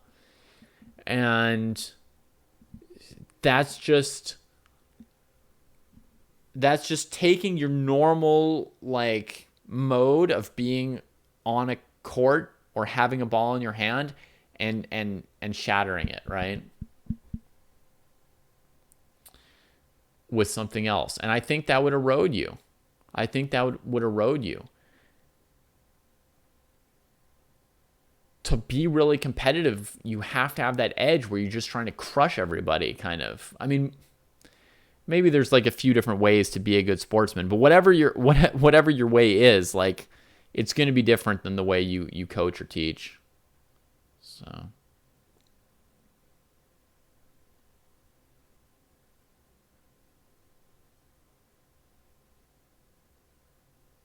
absolutely, Far Eastern. The fact that you can learn from it means that he has correctly assessed what would be useful and proximate for you.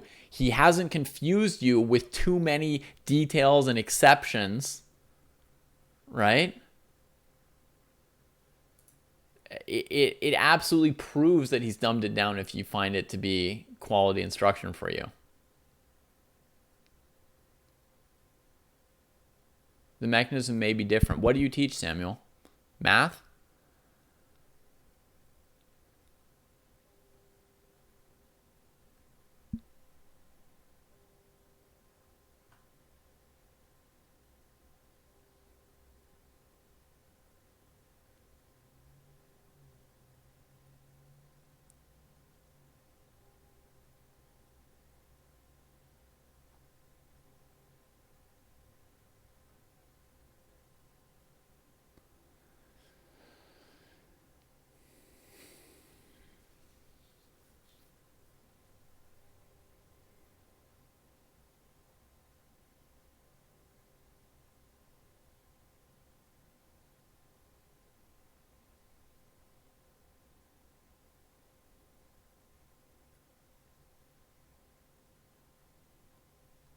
Applied math and stats, yeah.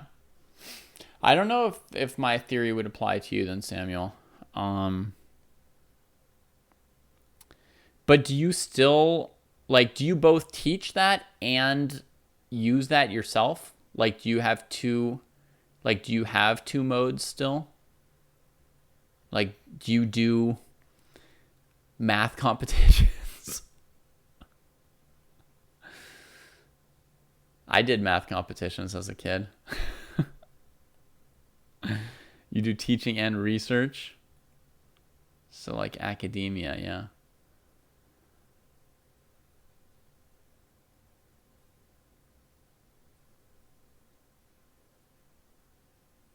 Does teaching ever make you better at your research?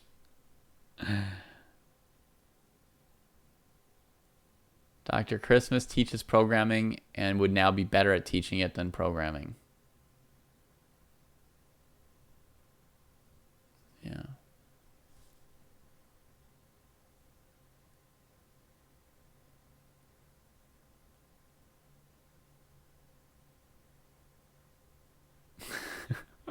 We're happy to have you too, Oinest.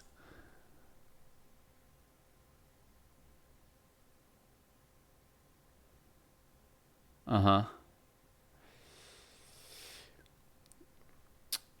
Well, Samuel Baltz, I think maybe they need to maybe they need to separate out like researchers and teachers and have only the people who actually want to teach, and only the people who only want to research, and then have it also possible to have like people who want to do both. But maybe they should like really clearly like separate it out and not force people who don't want to do it to do it. Right? Like I think that in my educational career, I had one professor who was a Nobel laureate, and they were like absolutely abysmal as a lecturer. Just a really not good teacher, really bad teacher, one of the worst teachers, right? So they probably had no interest in the teaching, right?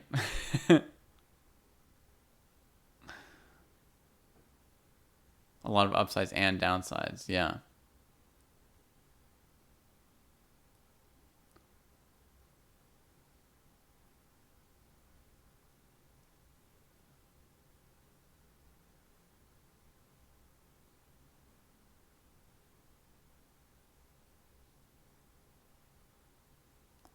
But right now, the resources are already going to research professors in a sense, but everybody's being asked to teach. So those who put effort into their teaching are not even being rewarded necessarily for doing better work on their teaching, right?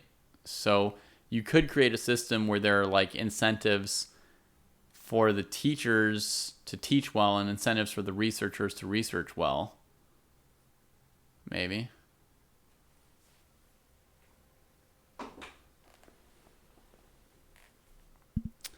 I went to UC Berkeley here in my hometown, 15 Pandas.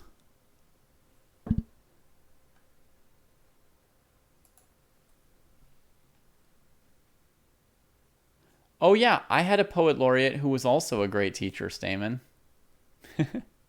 Unlike the Nobel laureate, who was a terrible one.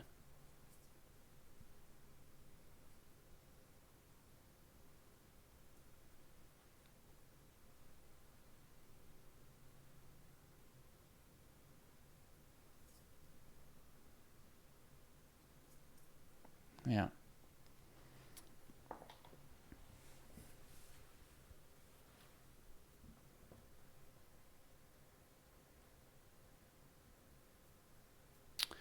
Oh, well, let's see. The Nobel laureate did lectures, and there were, of course, graduate students who did like sections, right? Um, and then the poet laureate actually taught for sure. He was passionate about it. He really did it. I mean, he would like take the students out bird watching on weekends to help them write, poetry about nature.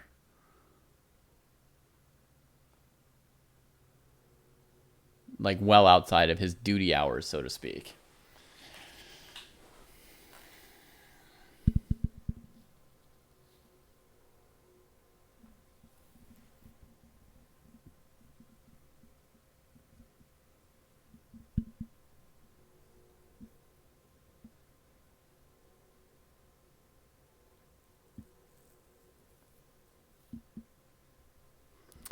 I think for a lot of people, Sleep in Mario, but not for everybody. but not for everybody. I mean, there are people who aren't going to be that good at teaching. They don't have to teach just, just because.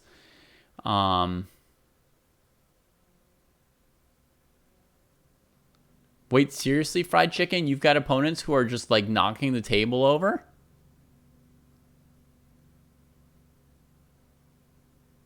That's like a real problem? This is over the board? This is in a chess club or a tournament?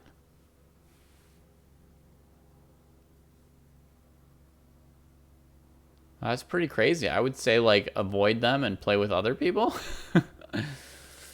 You have no need to spend your time with such people.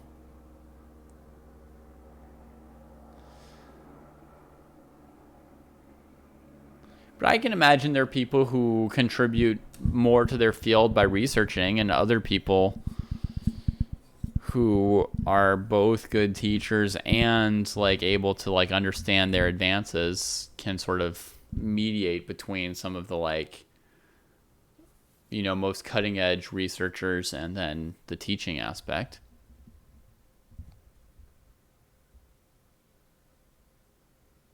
What if you want to beat them badly?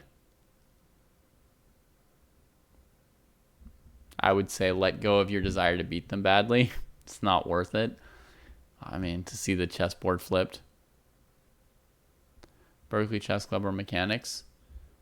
I mean, traditionally the Mechanics had a lot more tournaments and more strong players playing there, but the Berkeley Chess Club has its own space now, its own big building, so it's able to run more tournaments than it ever could traditionally. So I mean, I would say whichever one is running tournaments right now, I would go to either 15 Pandas. For me, Berkeley Chess Club's closer now, so they're both great. All right, let's play a little bit of chess, huh? Shall we?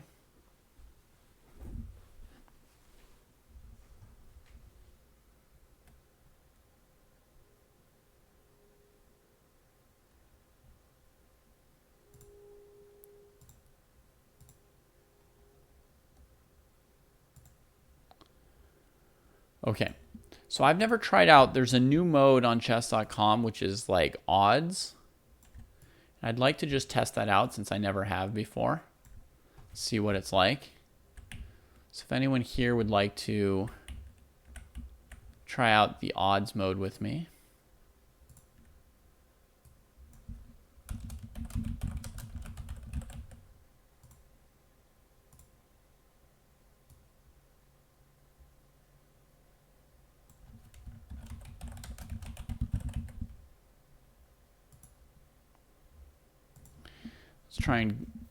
Let's try that mode out. Let's see, what's it called? Well, I don't see it here as one of the options, but I know it's out there. If anyone wants to find me and challenge me to an odds game, somewhere in the 3 to 10 minutes range, let's give it a try and see how it works. I assume it's going to be unrated, but I don't know. We'll find out. I got a challenge from Falk for a second, but it disappeared too quickly for me. It should basically like adjust how many pieces you have based on your ratings. I think that's sort of what it's going to do, and I have no idea how well or how badly it does at that. So let's see. So Mahapan 5-5 unrated. If I accept that, whoa, look at the pieces it gave us.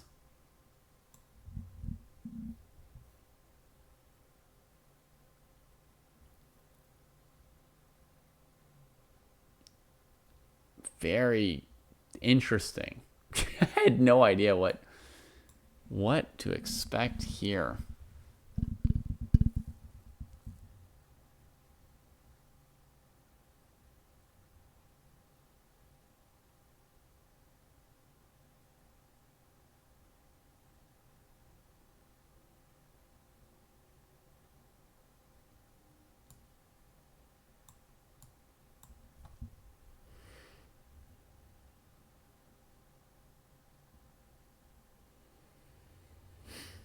I don't see it yet either, Christmas. It looks pretty weird. Looks pretty weird, this option for the moment.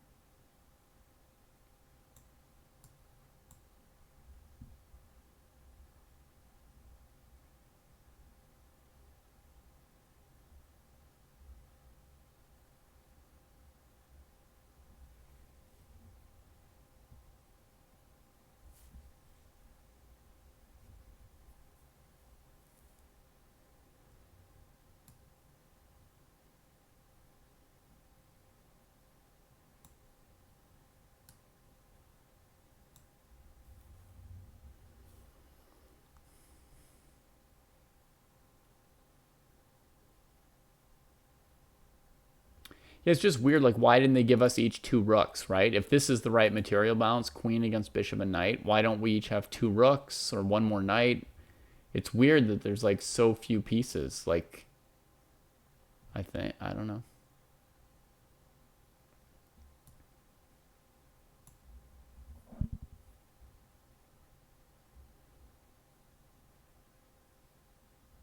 Yeah, it's basically a weird endgame.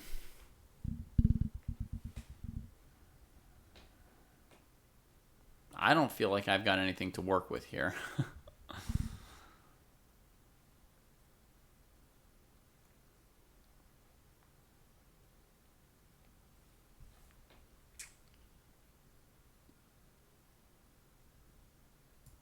Like, I'm just sitting here moving back and forth.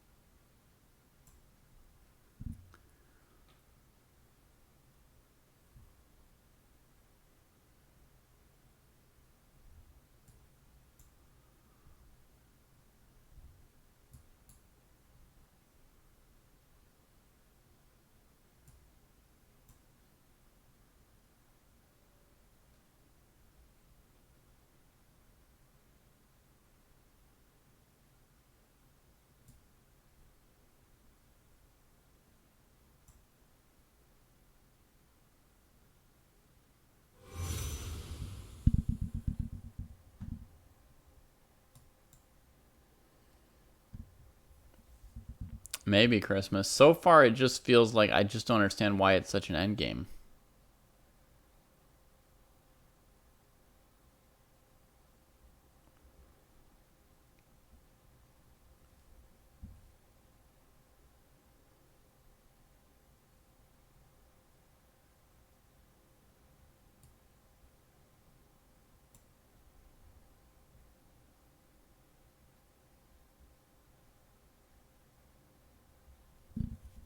Oh, it's Amanda.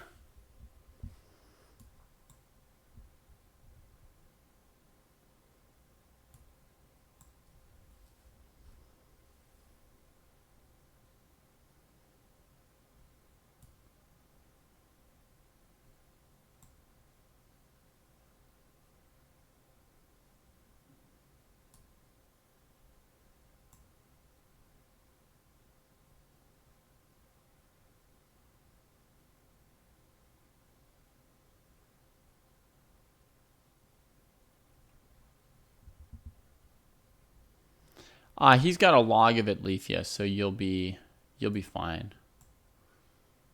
I think. Is this queen transferring here?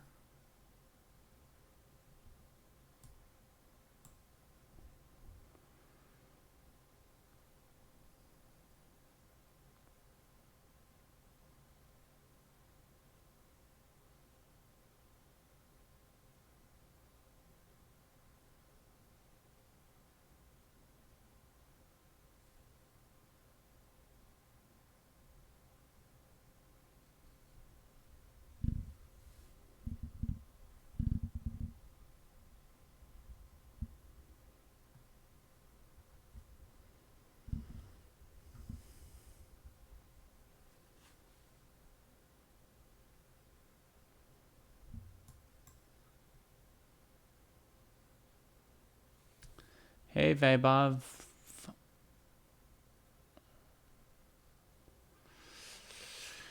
Trying out a new feature here. Odds chess.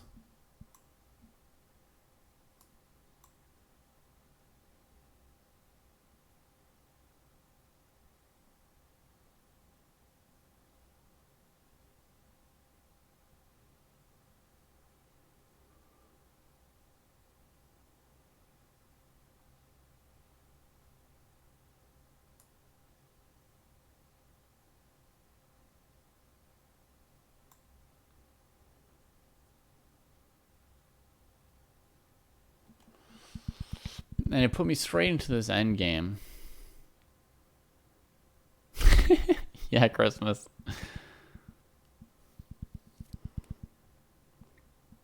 I don't really know the difference, 15 Pandas, but if you're in high school, I recommend spending a year abroad before going to any university.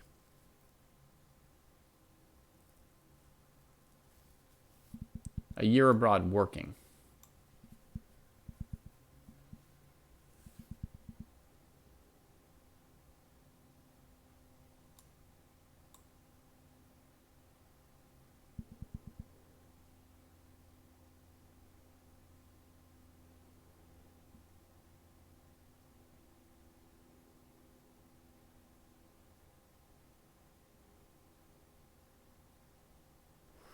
We can find out, Gratify. We can find out if you challenge me after this one. Whoa. It's going to play this, and then there's like mate in 1 or something. That's awkward. Why is my position so bad that my opponent has mate in 1? That's a little extreme, right?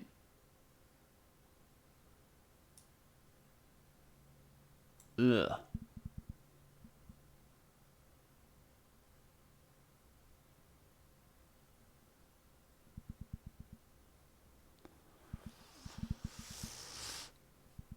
My kids are old enough to learn chess. They are, Leafia, but they're just not interested.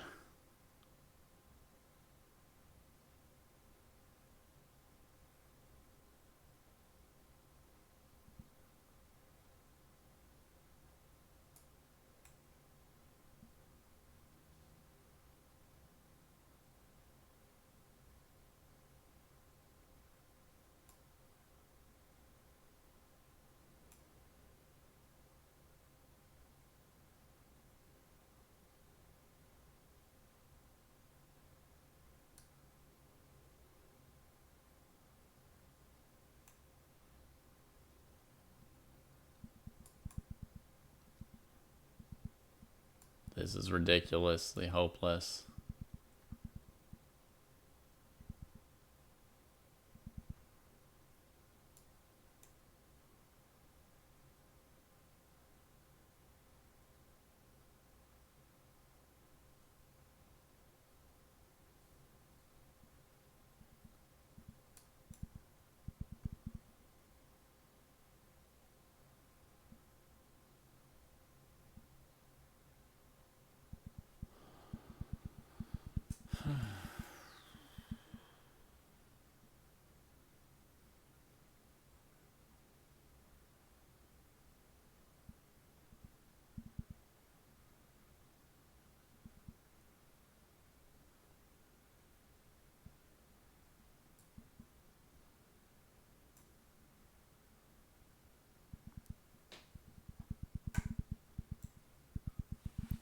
I don't even know how I'm supposed to move here.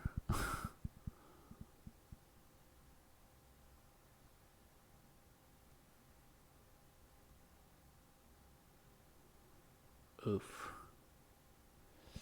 Well, this was no fun for me, this particular game.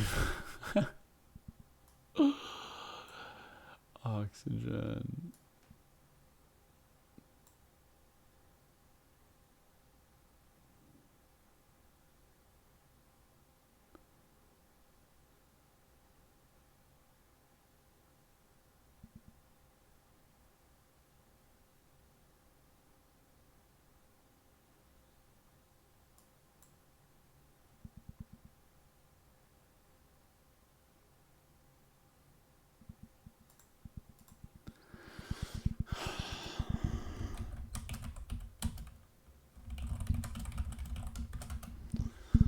Thanks, Mahapan.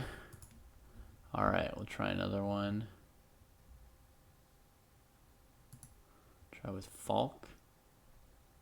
Wow, 1 queen odds? Jesus. At least there's more pieces on the board. How does it pick?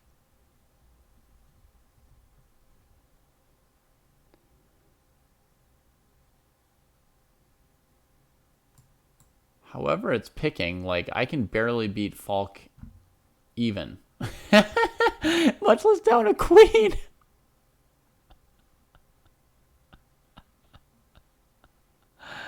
Oh, my lord.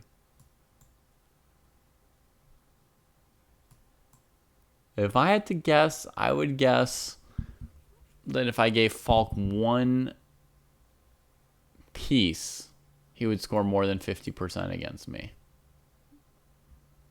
At like knight odds.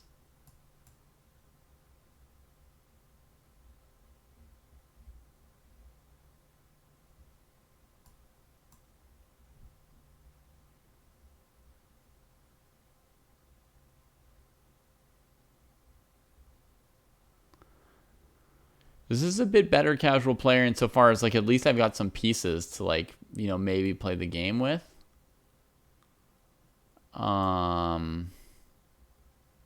But it's still pretty rough. I think my chances are 0% here as well.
Good move from Falk.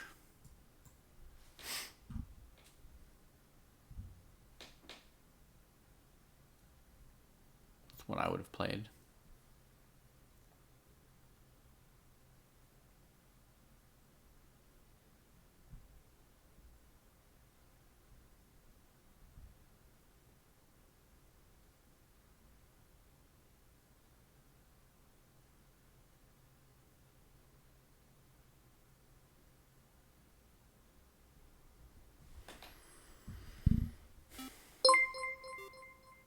Ah. Oh, man, thank you for the raid again. We owe you some raids.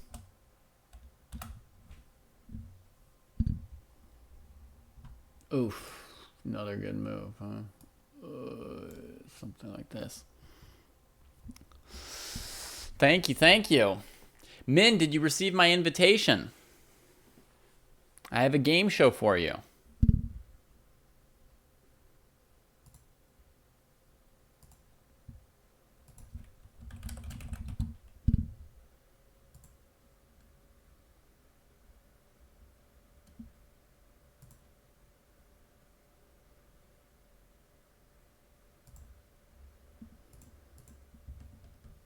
Michiko sent it to you. Okay. Here's a spreadsheet with some more information about it, and you can reach me like this if you want to discuss, if you're interested. It would be great for you. It'd be really good for you that you would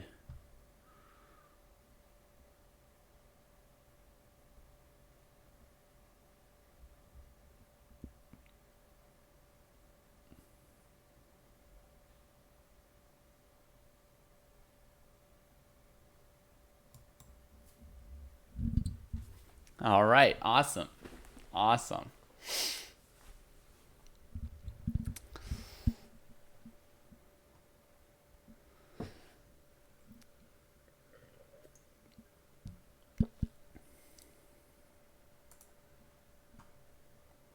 Take care, and thanks again for the raid. And folks, if you are not followers of Mins, here's the link again to follow his stream.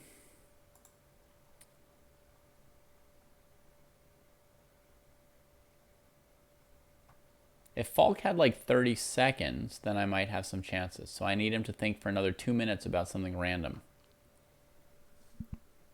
to have a chance here.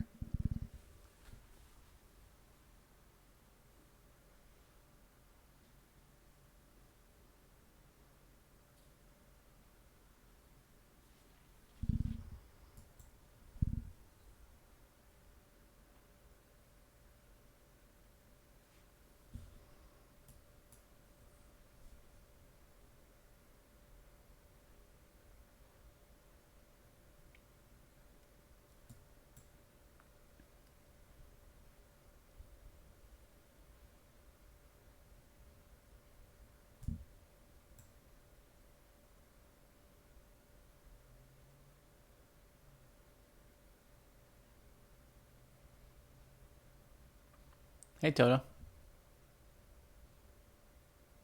Adjust my opponent's time down to 30 seconds. That doesn't seem very legit.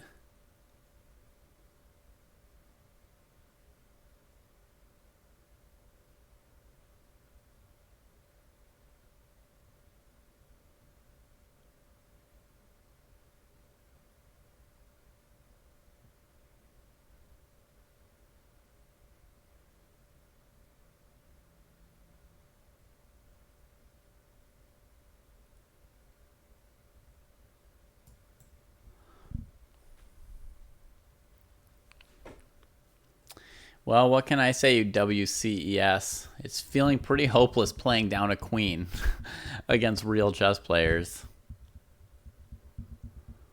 So, I don't really know what to do or say with my situation here.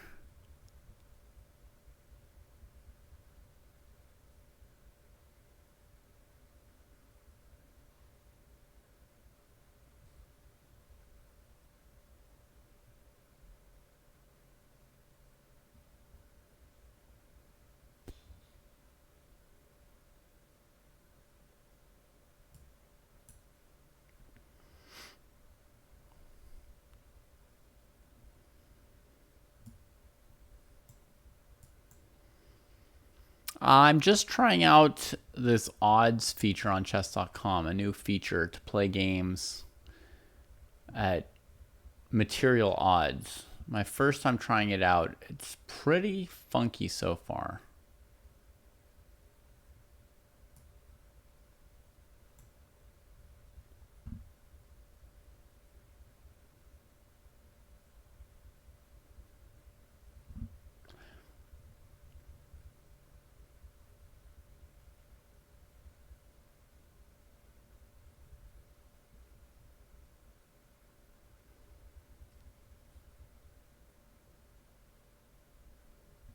Well, we'll see. We'll try out a few games before we decide, but the first two games here felt really hopeless to me.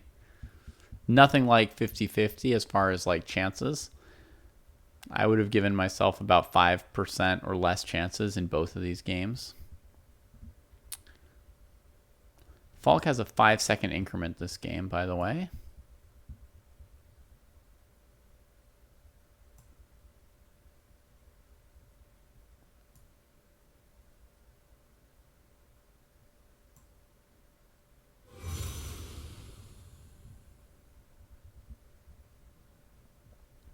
All right, Halgilda, welcome to the dojo. I know you've been here for a while.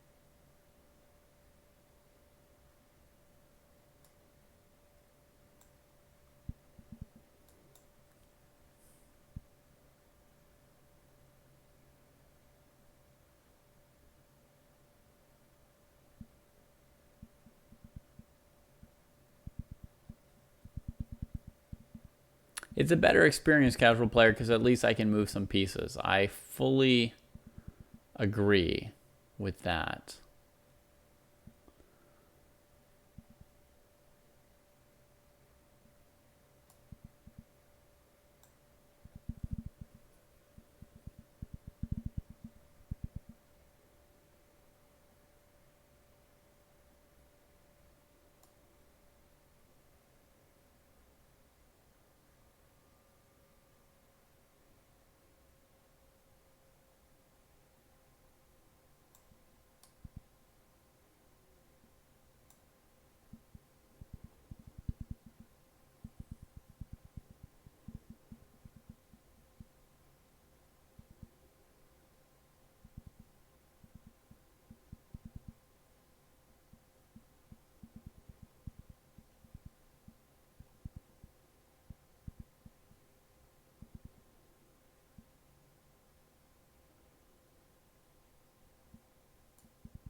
I played 1b3 inspired by the fact that I was down a queen, Vaibhav.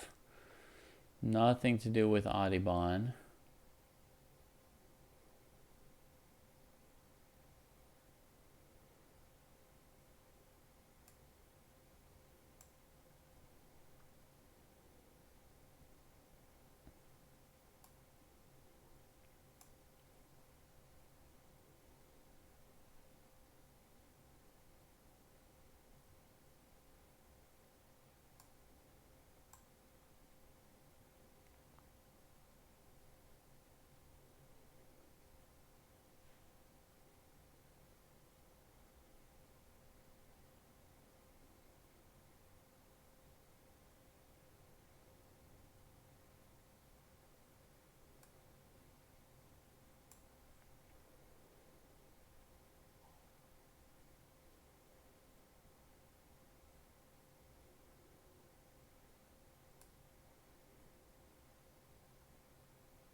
I got a piece back. Yeah, that's true. That's true. As far as how well or how badly this could have gone, it hasn't gone 100% the worst possible. It could, in fact, have gone slightly even worse.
Maybe now my chances are in the range of 50-50 for the first time this game. I mean, that's a little bit hopeful, but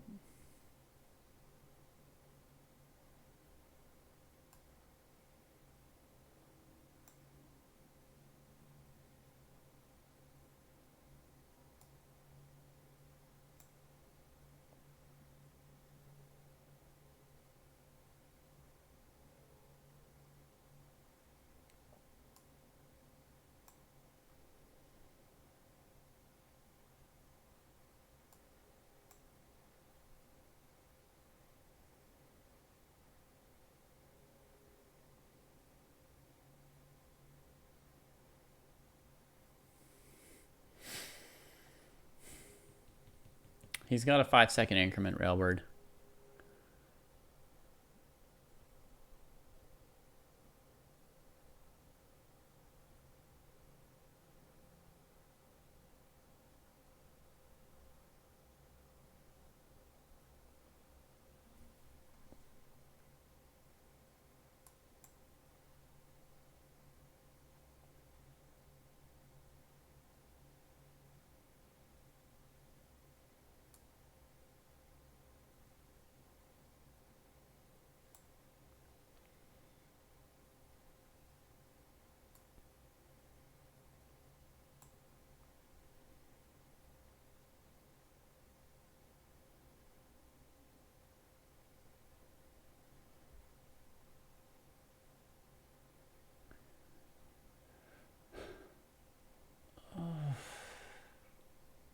Check.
Wow.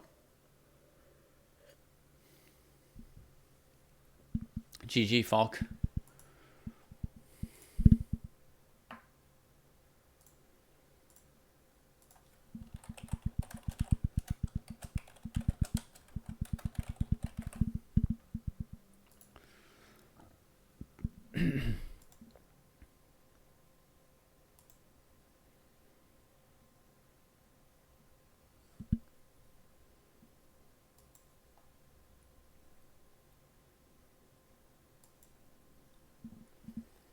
This is more like what I would like expect, although Toto should be like 800, not 300.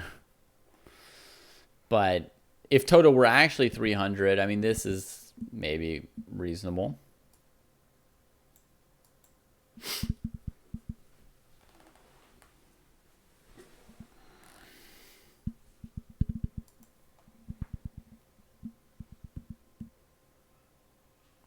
One has 15 pandas. Play Magnus is a publicly traded company on the Norwegian Stock Exchange.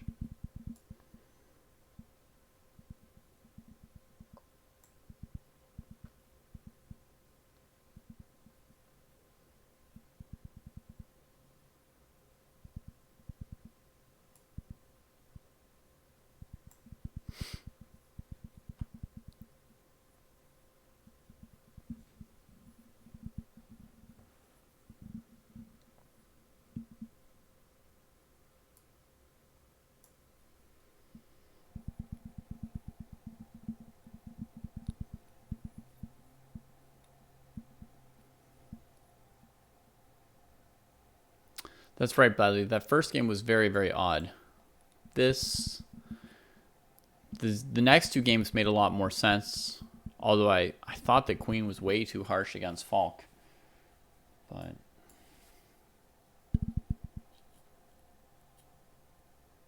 yeah, no American ones. That's correct.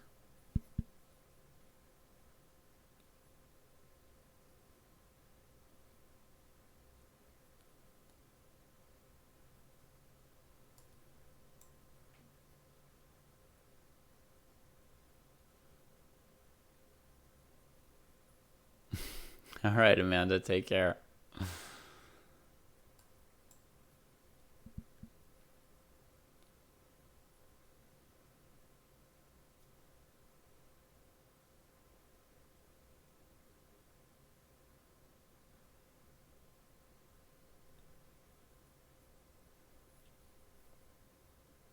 With no rooks, I probably won't be able to castle, yeah.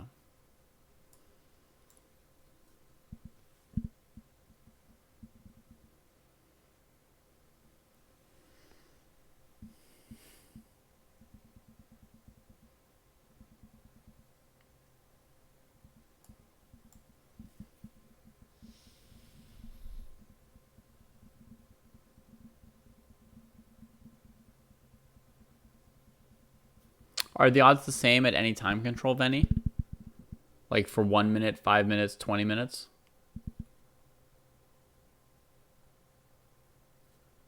You think they are? Okay, yeah, it should definitely adjust with time control as well.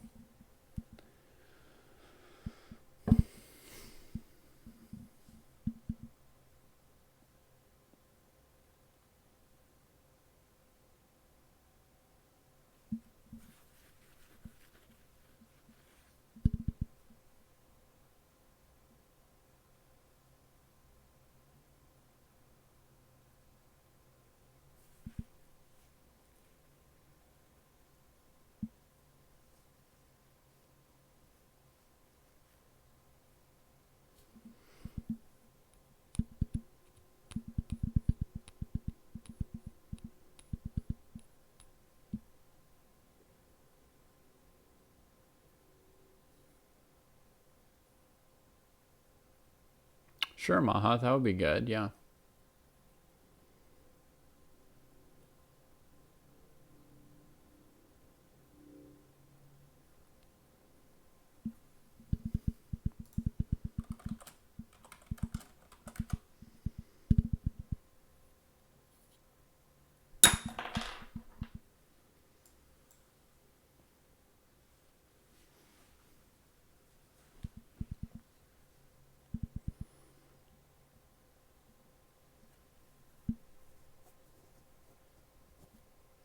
Yeah, I agree with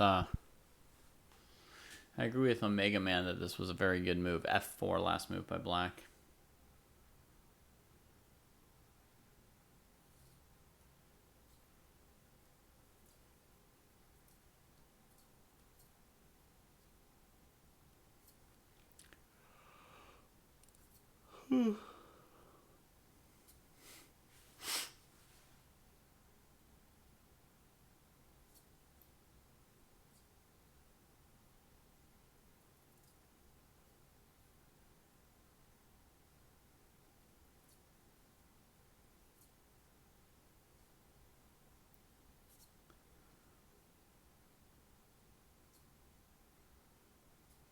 WCES, would there be any advantage for chess.com in going public?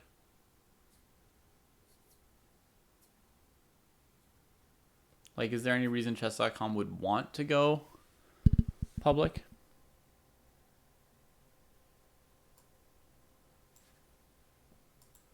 You know what, Gratify? I think there's one.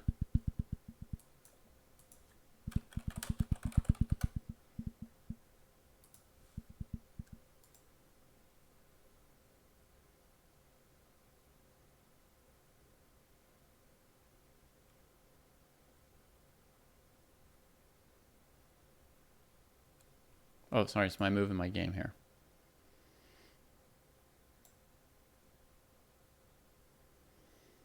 Audubon, Audubon, Audubon.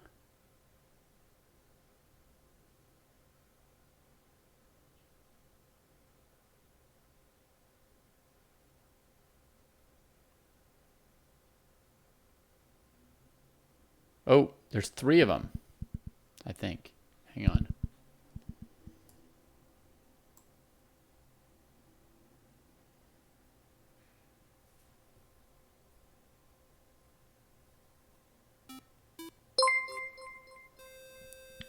Whoa, the bras are here.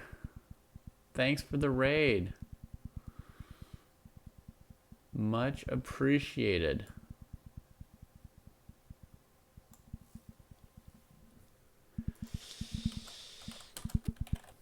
I imagine chess bras don't need shoutouts. I mean, even we don't really need shoutouts, and we're small peanuts. But greetings to all the bras joining us, testing out chess.com's odds feature, which has some kind of an algorithm to automatically give you more or less material depending on your rating versus your opponent's rating. It's my first time trying it out, just seeing if it makes any sense or not, the amount of pieces that they give me and my opponent. So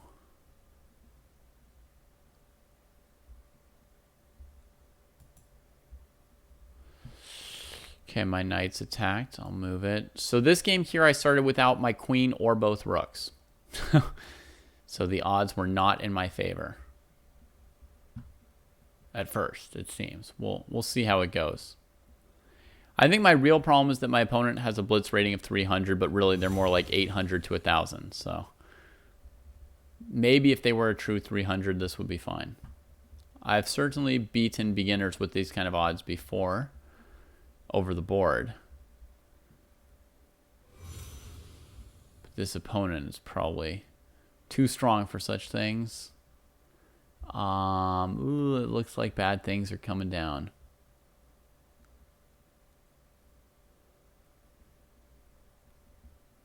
I don't know what to do about this situation.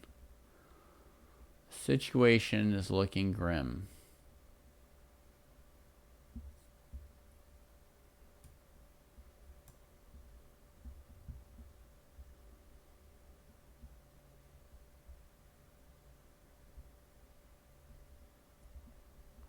Howdy, howdy, howdy.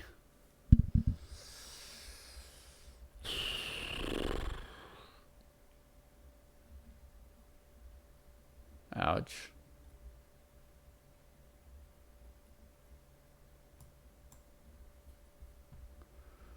Ouch. I don't know what to do.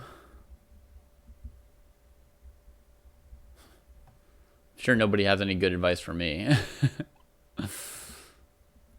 Ow.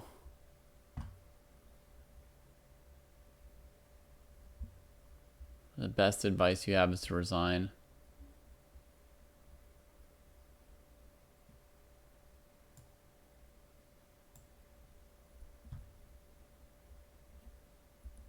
It's reasonable. I can see where that advice is coming from. Keep moving my pieces. Yeah, that's what I'm doing, Gratify. That's exactly what I'm doing.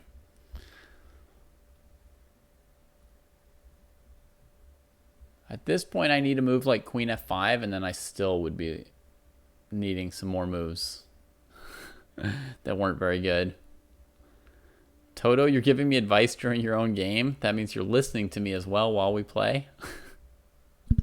Don't forget to have fun. That is good advice, Chainsaw.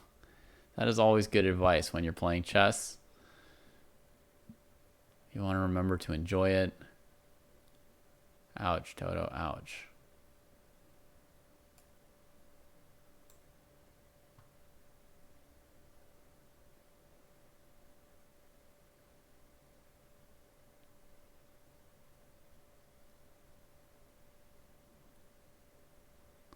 Yeah, he's rated 300, but he must just not have played much of whatever this time control is on chess.com, because he's at least a 1,000 rated player for sure in real life or whatnot.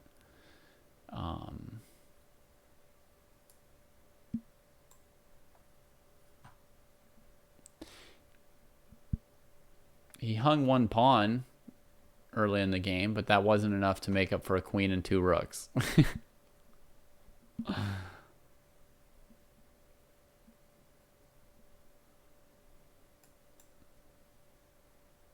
Thud. The king goes thud. Boom. Ouch. Smashed. GG, Toto. Well done. All right. We're going to try Maha pawn with a different time control. And now it gives us a different amount of material. But that's also, I think, Maha, your rating is different in this time control, right?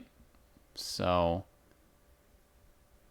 now this is more of a game. This is more of a game. That first game, Maha, it just gave us something that made no sense.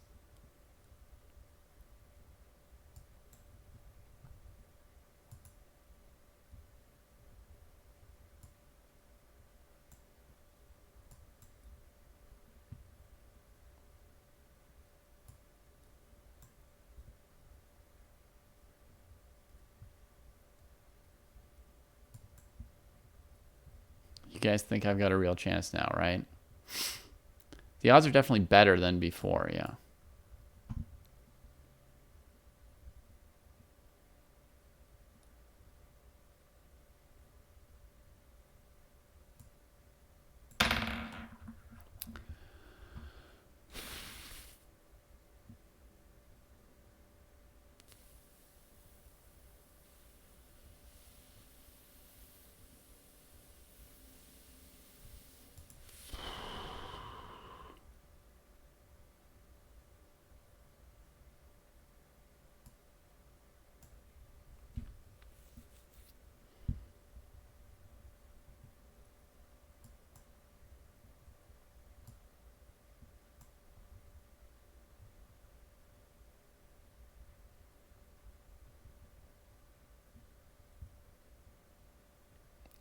Bad odds on dad bods.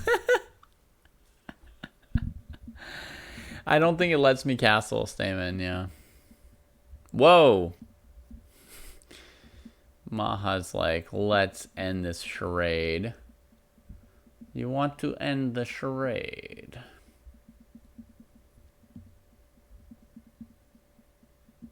Yeah, I don't blame you. It's a good move. A good move for charade ending.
Ooh, I've got a chance.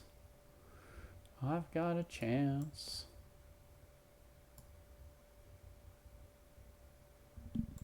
Who knew? Who knew there was a chance? Crazy. Crazy. I'm sort of surviving the odds so far. All right, queen odds against Vibov. Sure, sit on.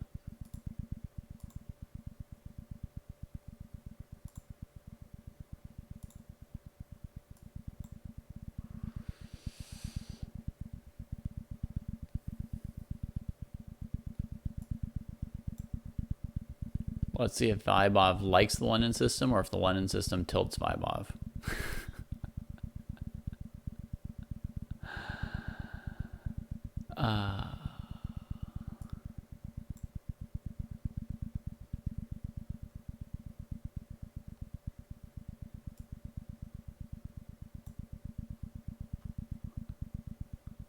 The odds are auto-determined. That's right, Dubious Savant. That's what we're testing out, if they make any sense or not.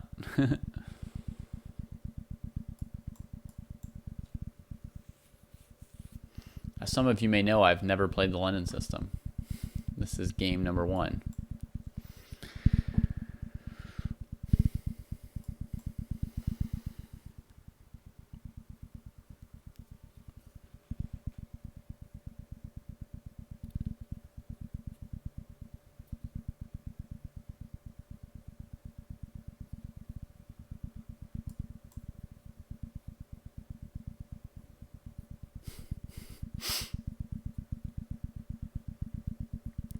Well, it's not working well or badly just yet.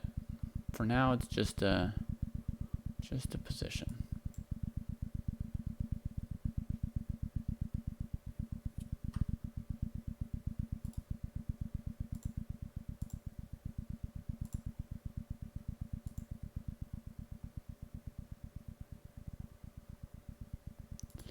Here's one of them gratified, but this is number 3.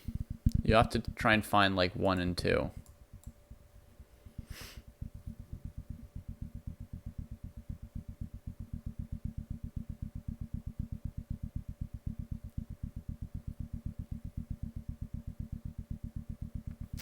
I call this queen odds, Spartel Faro.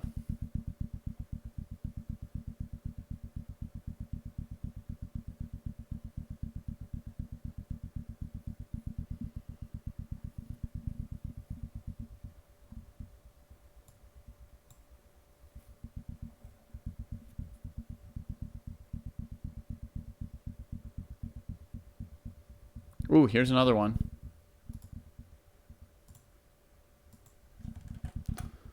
There's 2.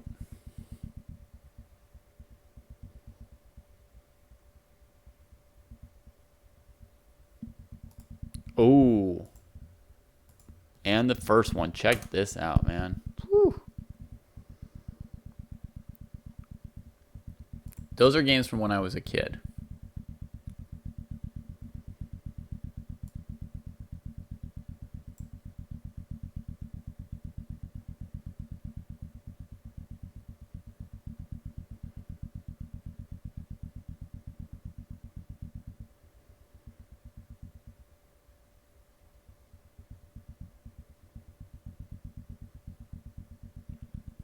This Vibov asked me if I played 1b3 because of Audubon. Vibov, bro, I don't even know who Audubon is.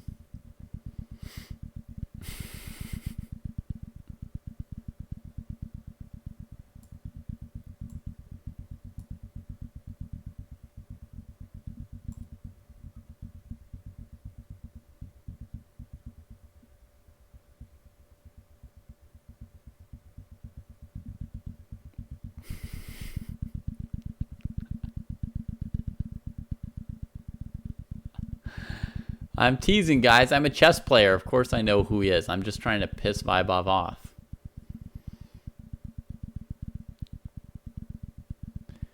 If he's stream sniping, then maybe I can tilt him, right? I need something.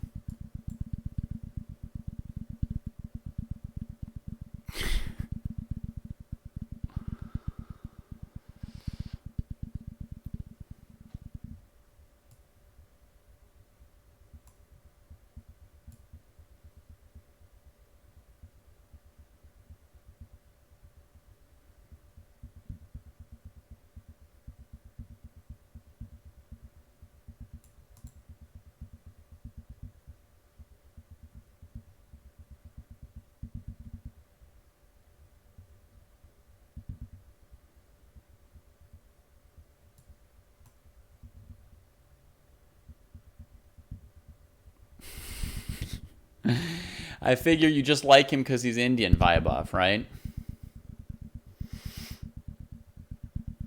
Silly, silly, silly.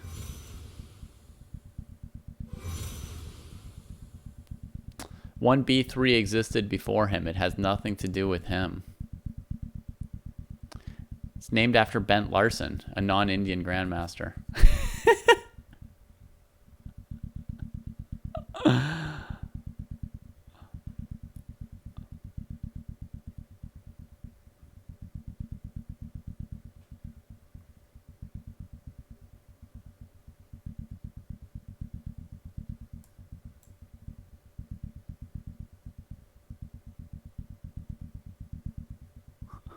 Good point, Seaman, about a dog.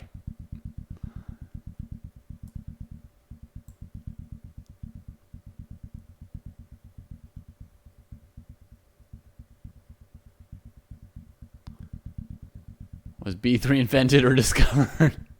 Great question. We'll find out on the next Dojo Talk.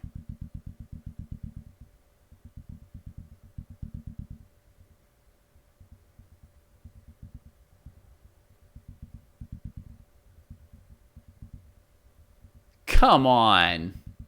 I was hoping you wouldn't find that move. That move. If I were Korchnoi, I would say that move is too good for you. You can't play that move.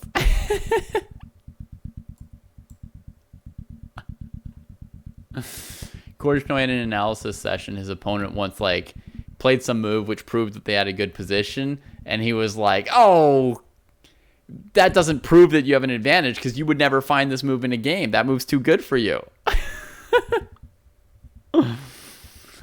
Oh. Playing hope chess. Well, I'm playing like, you know, rook, queen down chess. So yeah, I mean,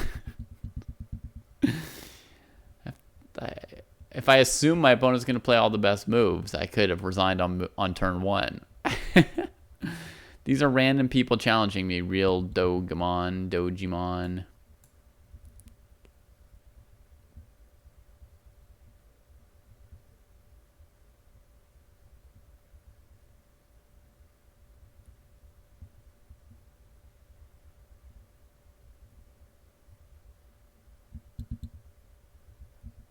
Knight C5.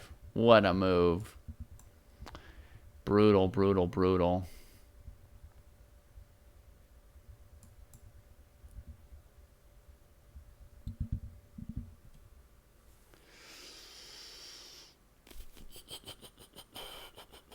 Oh, you're killing me.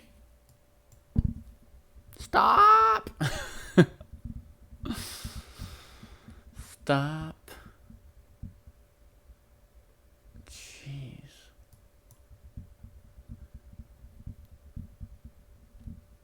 Why is he doing this to me? Is it because of what I said about Adibon?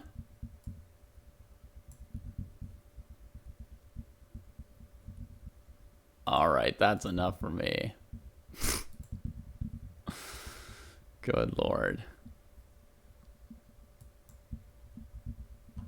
The A-pawn. It's like, I'll give it to them. It's different every time, which is cool, right? It's cool that it's different every time. It's not always the exact same position. It doesn't count, Vaibhav. You had an extra queen. Come on, man.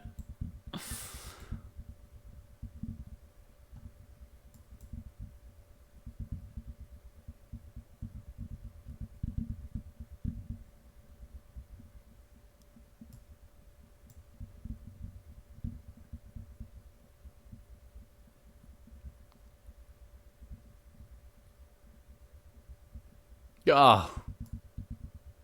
Already coming for the trade, huh? Pick this, pick this, pick this.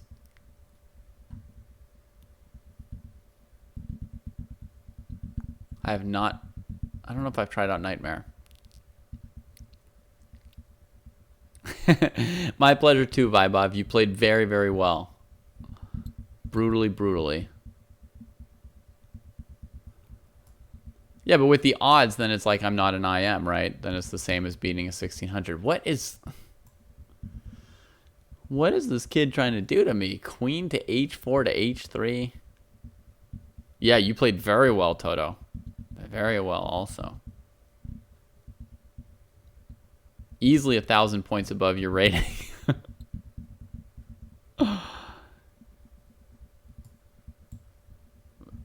Pictus is playing way too aggressively this game. I've got a chance here.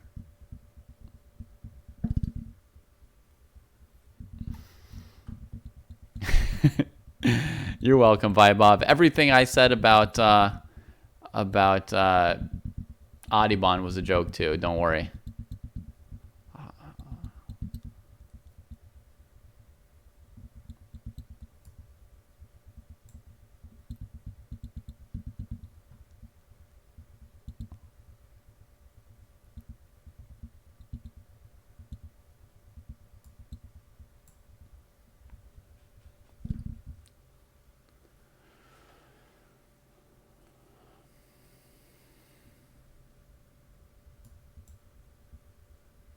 Again, hope chess. I hope this does something or matters at all.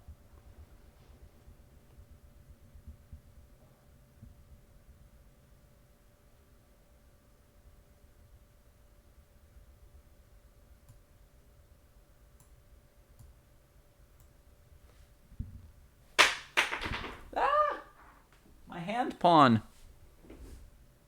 My trusty hand pawn.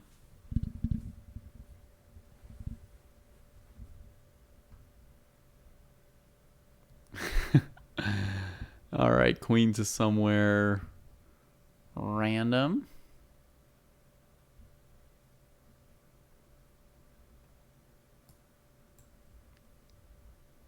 Check.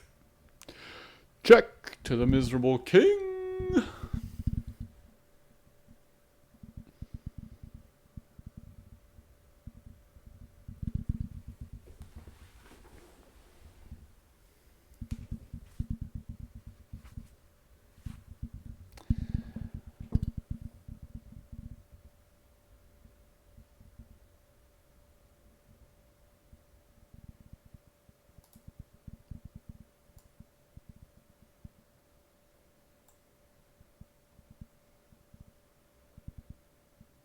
What are you doing, Chess Latte? That's the worst game you've ever played.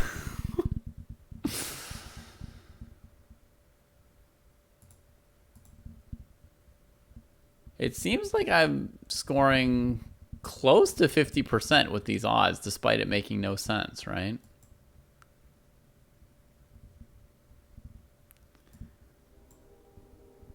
No patient. They'll just assume it's your first OTB tournament. They won't hold it against you. They'll give you a little latitude. You'll get one scream before you get kicked out for sure. On your second scream, maybe they'll kick you out. If you keep screaming it every round.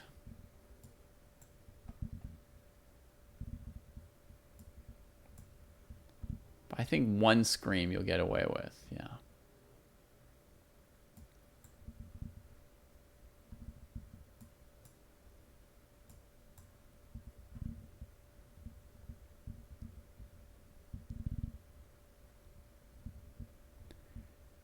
Gratify, I'll make sure to play you next. I didn't see your challenge yet, but we'll figure out your challenge and we'll make sure that you get a game with me. I do like this guy called Gratify. He's totally chess and chill. Win after 3 screams. They'll be like, I'm sorry, sir, this is a 3-check tournament, not a 3-scream tournament. You're gonna have to keep it down.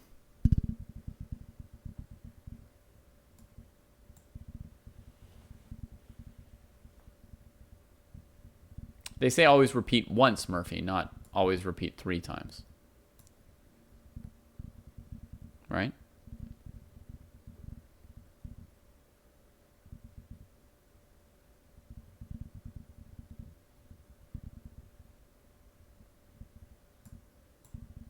I don't know. Jesse would say that too, right? I don't know. You guys think I could get a draw down a rook by just locking the entire board? Is that possible? I'm going to play a mysterious rook move.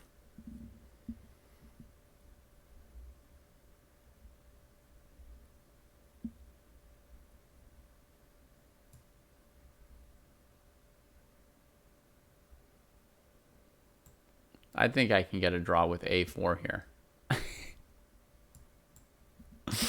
Let's do it. Let's see if I can get a draw. Okay, he's headed here. We're going to have to step out of the way of that angry knight once it gets there. Actually, if that knight trades for my bishop, that's fine, right? Yeah. Let's make my opponent think that he, like, won my bishop. Because knights are better than bishops in this position, right? So, like, if he takes this piece, fine. No, he knew.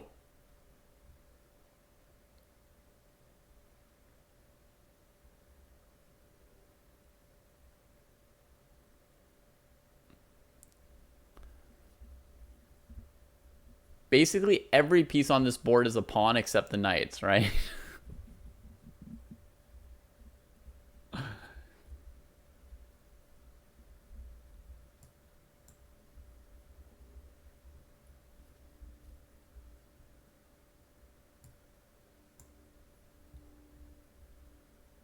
Ooh, I might save my bishop now. Do you want to take it?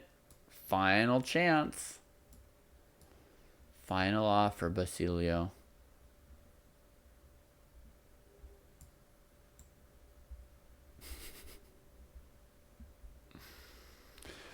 La da da da. Should I try and win the game, guys? You're tired with my Grandmaster draw? It's so tempting to just play h5 and offer a draw, right? I mean, come on. Why should I have to win this down a rook? And how would I ever win this down a rook?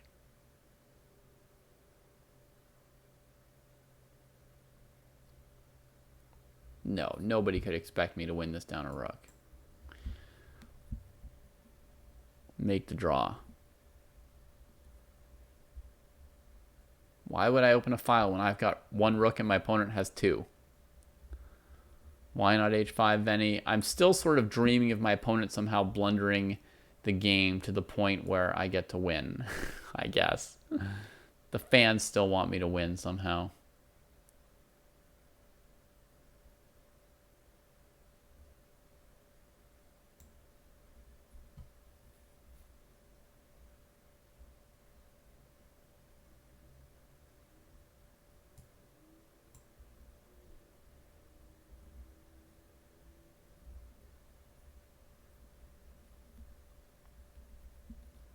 I'll just say this. If I played h5, I could get a draw. Oh, yes, I could. Oh, yes, I could.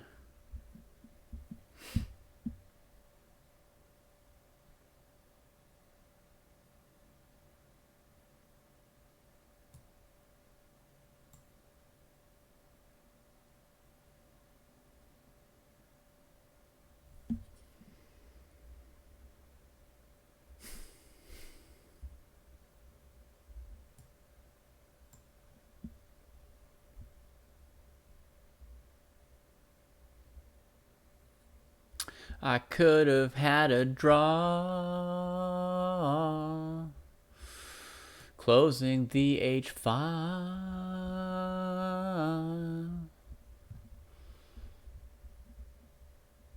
I had my silly draw in my hand. And I sacked it, I sacked it, I sacked it. Oh no. And got beat.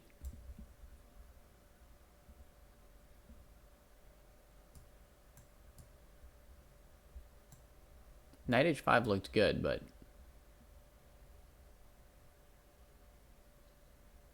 I had to do something like bad instead.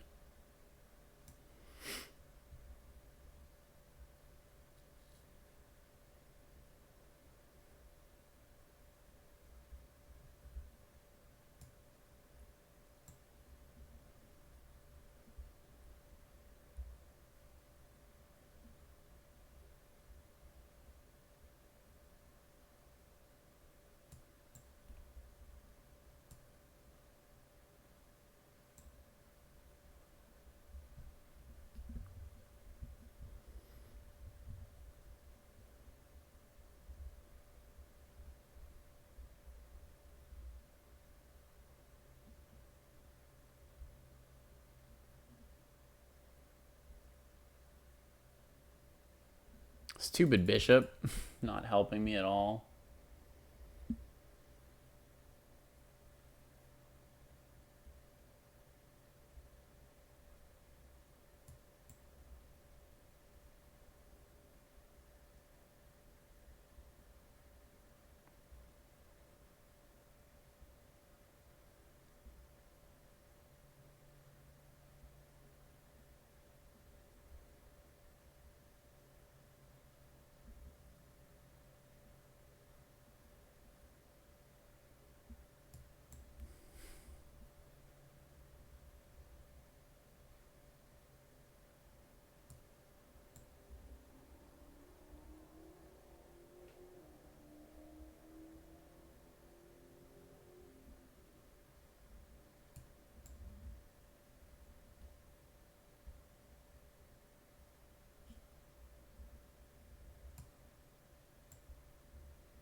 I was calculating there, folks, before making my move.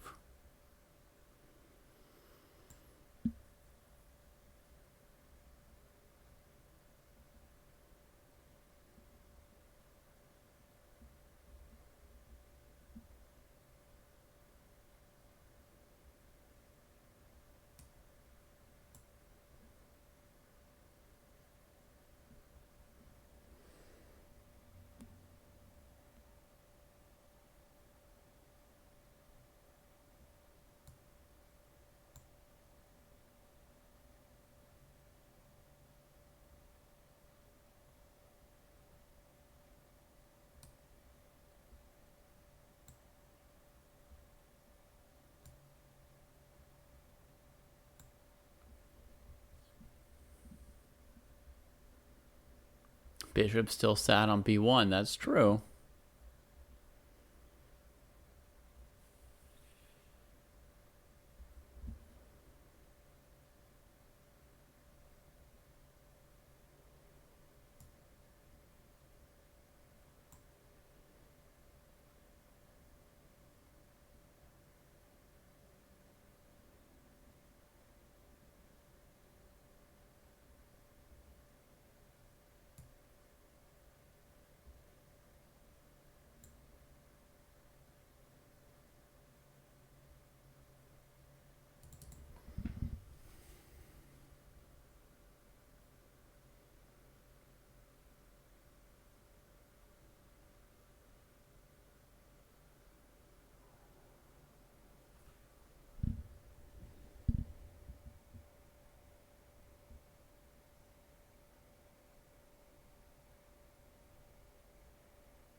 Queen f6 check is also winning.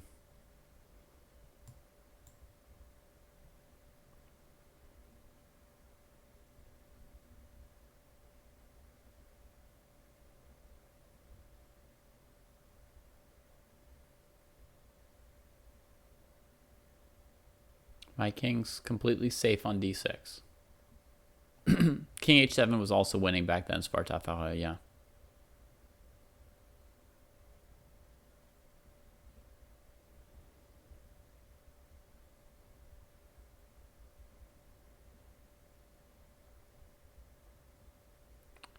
Yeah, king h6 doesn't let you win. You have to go hide somewhere. Either on d6 or on f8 are the two choices for where to hide the king.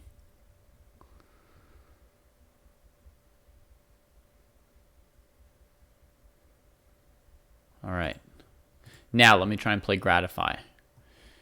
All right, Gratify. Try and resend your challenge because I don't see it right now. Okay. Good that I didn't play h5. I should have played h5. I really should have. I really should have.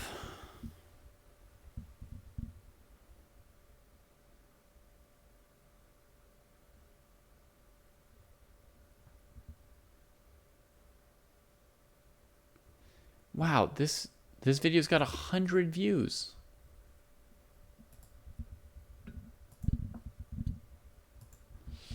Here, folks, watch this video and double its views. 100 views. Was bishop c8 winning for black at the end, Joe? No, the white king just goes to d6 and then black loses. Got it, Gratify. Found you. Found you.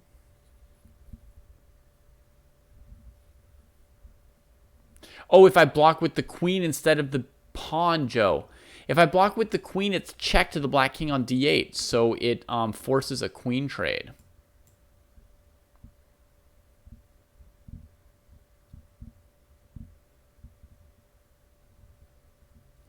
So after queen f6 is check, and black has to play queen f6, white takes with the king, and then the g8 pawn can't be stopped. Did I call it the g8 pawn? If I did, it's because it's going to g8 next move.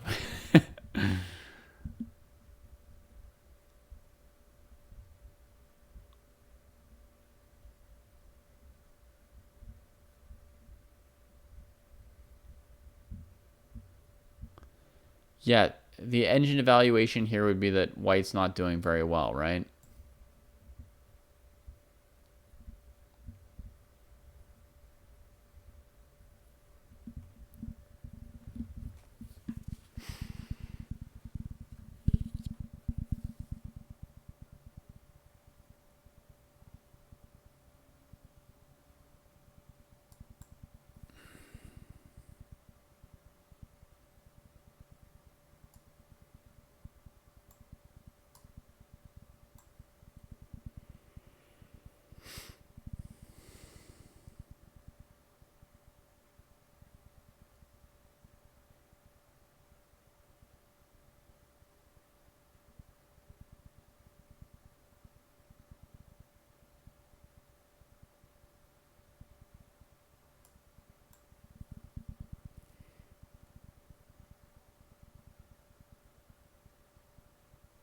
What am I down this game? A queen and 2 minor pieces?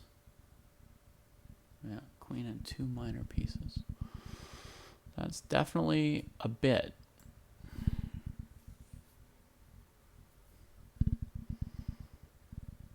Problematic. And a pawn now. Yeah, Douglas. That's right, Douglas. I've made the situation worse by 1 pawn.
There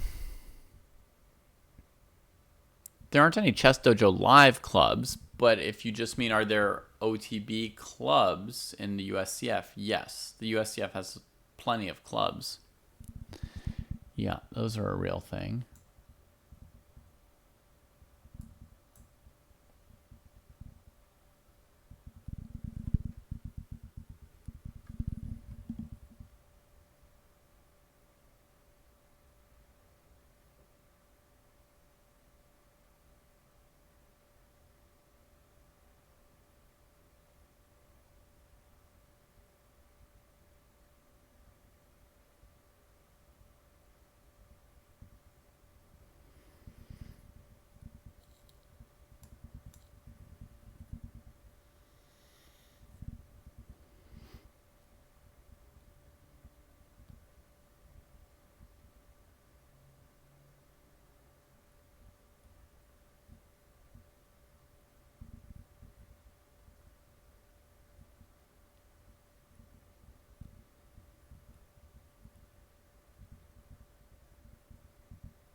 I could have, Joe, but it would have lost, so I didn't do it.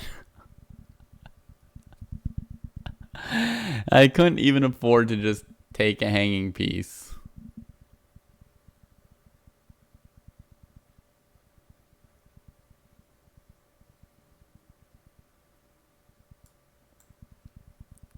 And here, for example, I couldn't play rook takes knight, bishop takes bishop, rook takes queen, because I don't even want to win the queen. Hey, John Twitch. Okay, so 15 pandas. The public accessibility of test rooms in the U.S. versus around the world.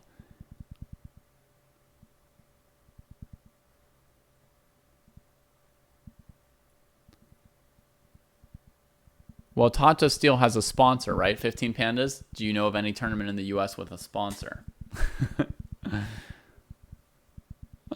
Bye, Super Knight. 1, 2, 3, 4, 5, 6, 7, 8, 9.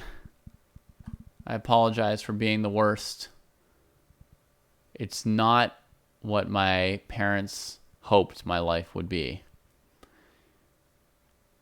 But not everyone gets to be the best. So, there you have it.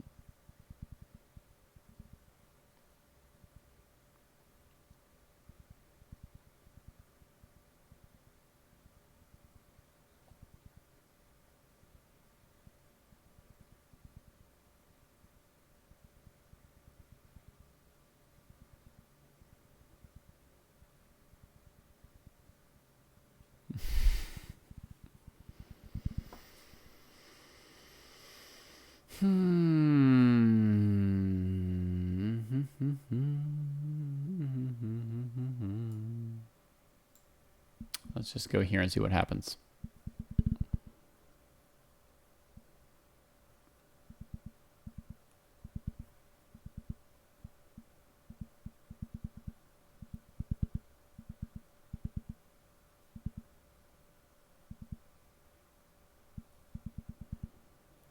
Right, coming from my coconuts. Sasaga Gratify-san.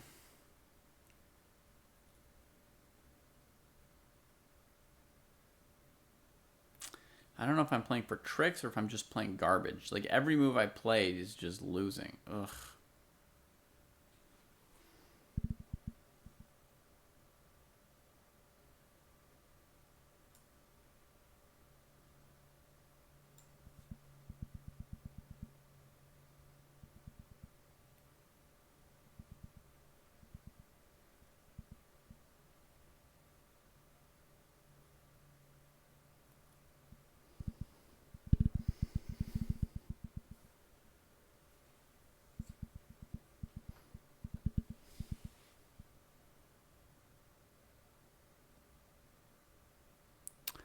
I thought I won a piece, but it looks like I'm down a piece in addition to the queen.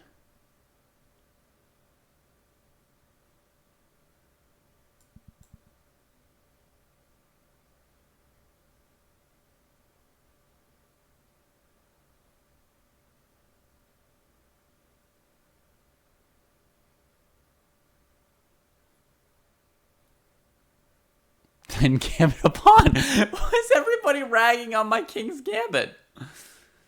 Look, I was a little bit tired of playing like 1b3 and g3 every game because I was down a queen and just hunkering there. I decided to try and like, bring out some actual pieces and maybe sort of play a position. And now everybody's ragging on me for playing sort of a real position for once.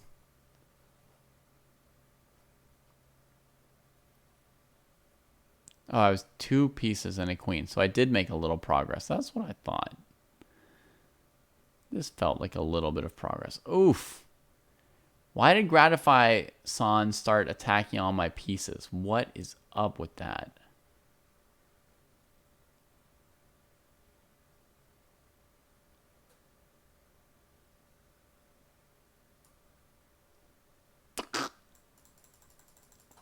Stop.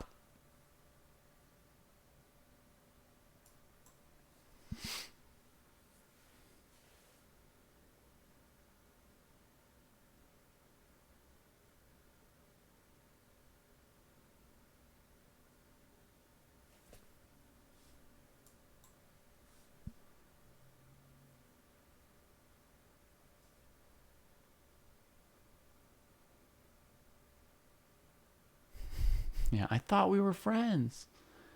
What's with all the hate?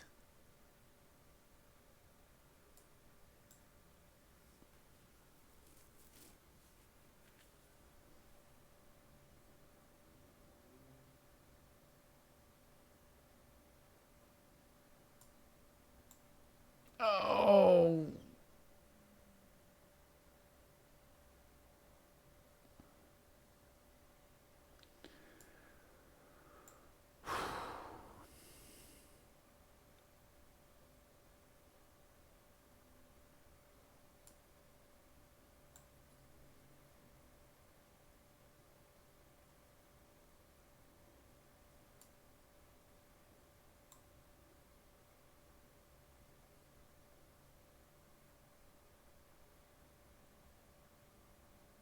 Wow.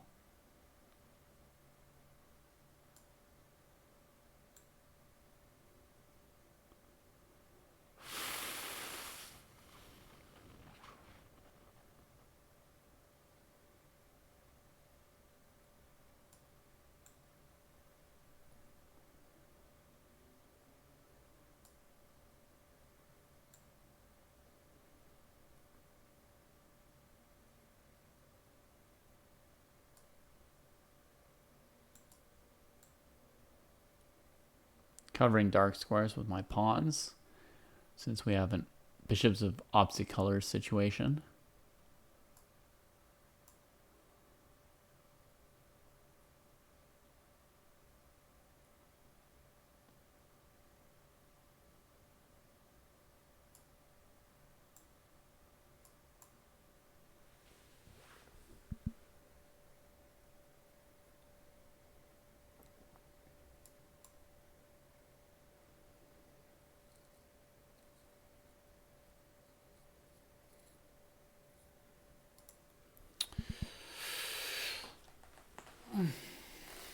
Man. GG. All right, let's check my record to see if odds chess works. Record 3 to 1, 4 to 1, 4 to 2, 5 to 2, 5 to 3. So far reasonable. So far that is reasonable. I like milkshake. Wow, no, not this again. I don't like this. Against an 1800 too. It's even worse.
This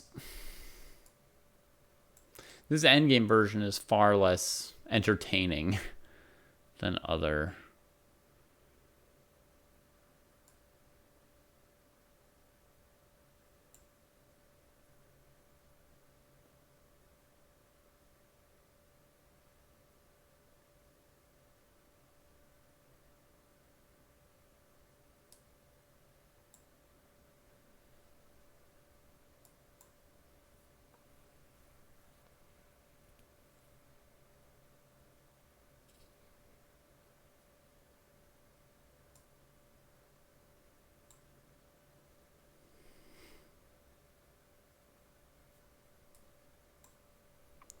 What am I supposed to do with these stupid endgames? I do like milkshakes. Yeah, I like them too. That looks pretty tasty up there. Why do they do that thing with just no pieces?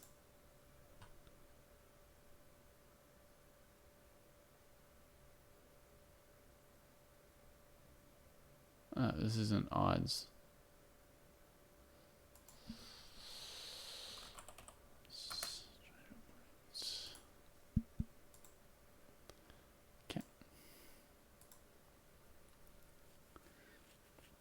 I mean, I don't know how to make a challenge with odds, so it's nothing against my opponent if they didn't figure out how to do it. I can't figure out how to do it.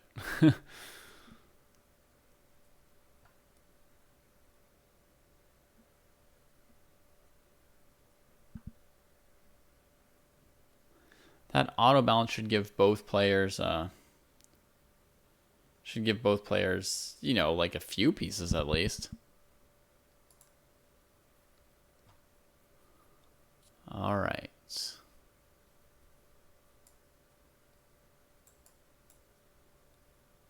That was auto balance, but it gave me all my pieces. Now it took a couple off. This makes more sense, right?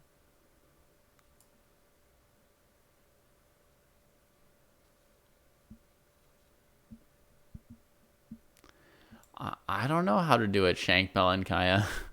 Somebody in chat does know. They'll tell you. Oh, the endgame was auto. Yeah. I got that endgame twice now.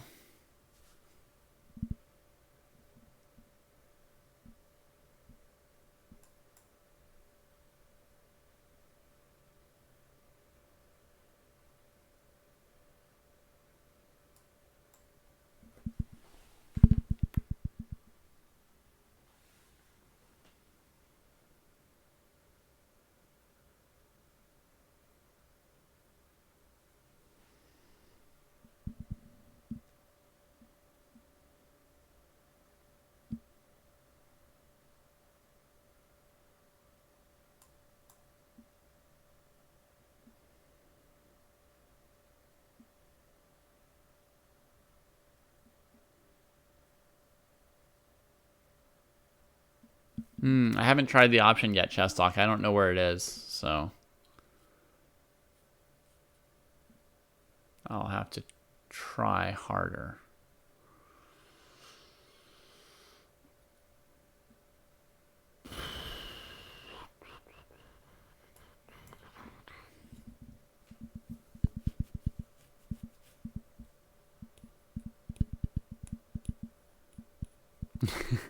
I shouldn't need a photo. I should be able to find it if I look.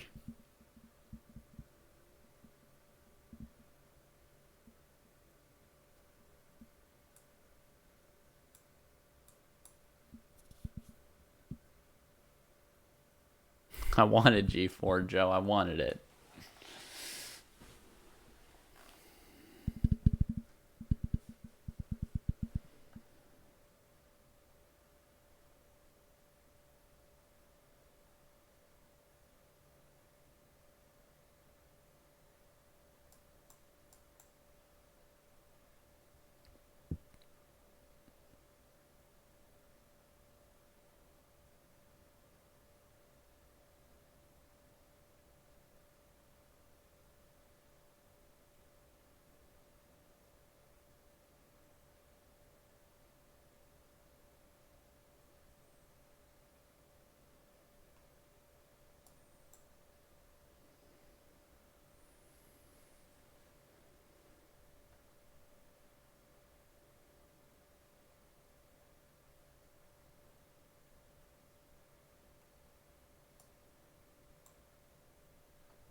Blocked my A file.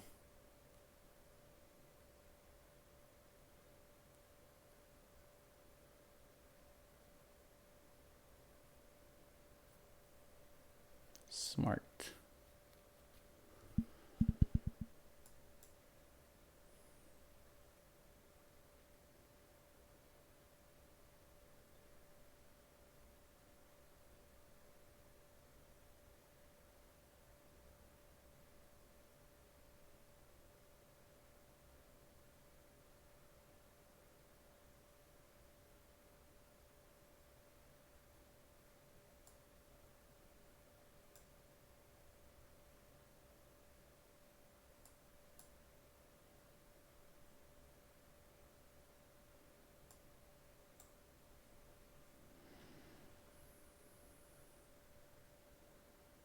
First I pick the opponent, then I can go to odds, right?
But I did mess up this position here. Everybody should know the pattern queen c6, and then you go to h1. Everybody should know that. But my brain turns off when it's down to 20 seconds. All right, I'm going to try to see what this looks like by clicking on a friend of mine. Okay, so hang on, folks. Is this my friend list? It only shows like 4 people. That seems unlikely. All right, friends. Oh, I'm almost out of friends. All right.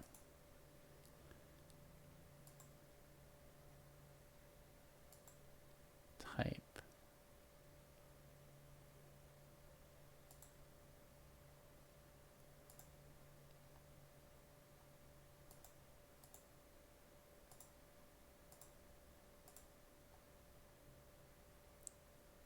Hang on for 1 second. Color is random.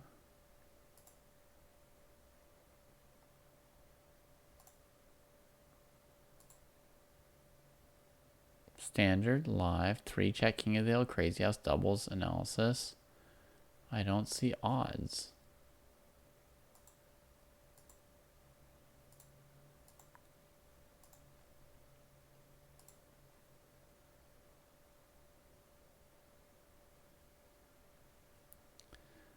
Pick opponent, then choose balance odds modes. I don't see a balance or odds mode. I have to click play?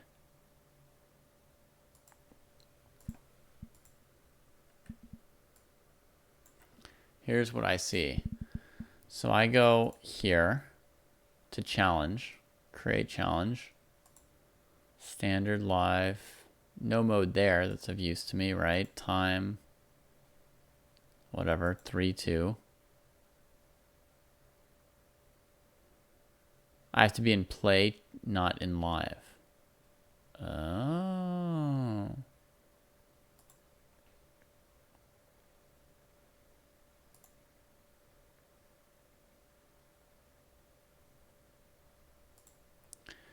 play a friend.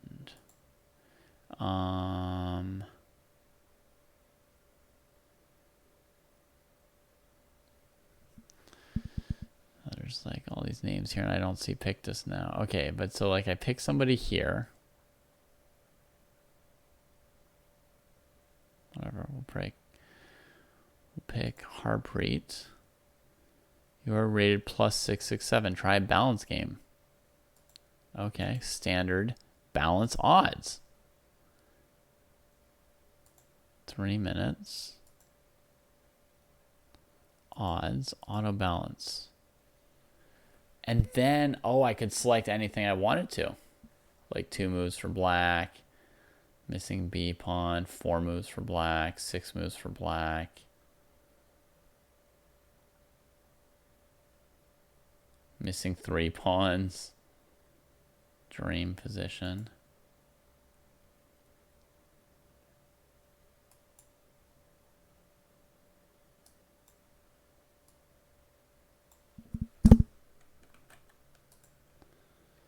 So what if I do this and somebody like clicks on that link? Can they play me then?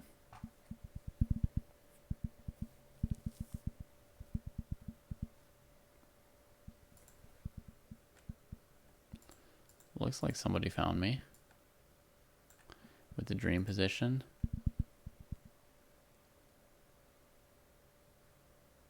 Wait, no, I've got like 50 games that just started. Everyone clicked it. And it just makes infinite games, and they're not odds games. And I can only see one at a time. Well, that's useless.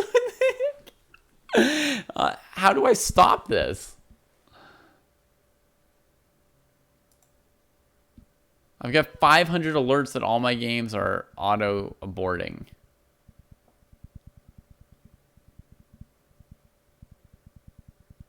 And everyone just continues challenging me. I can't stop these?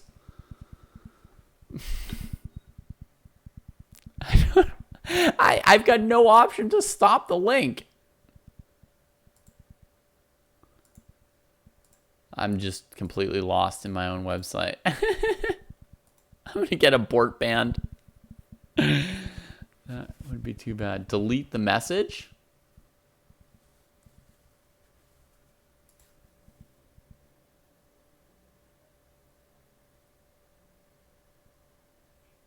How do I even go to my game with? Let's spell game.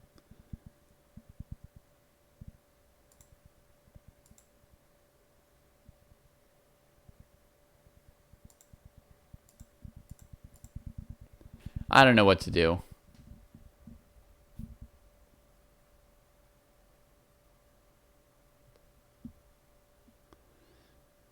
I mean, there's no options, no view of anything. Open games. Close it, close it, close it, close it. Close it, close it, close it. All right, let's try this again. Let's play a friend. Find friend. Lycaon.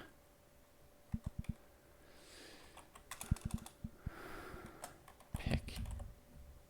Okay, so if I type his name, he shows up. I'm rated 1,000 points. Try balance mode. It can be rated? Balance mode should just be unrated, period. There should not be an option to start 500 rated games at once. Oh, you mean I could have deleted the message in our Twitch chat at least so people stopped clicking on it? In case some people thought it was funny to just keep clicking. Okay, we'll try 3-2. And let's try odds. Balance odds.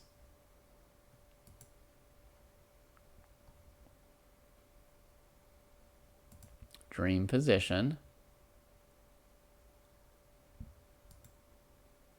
3-2.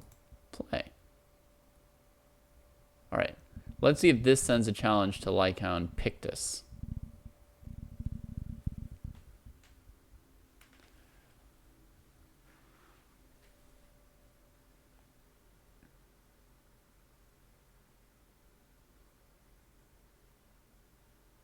Yeah, I don't know, Benny. I'm just trying to test out this feature.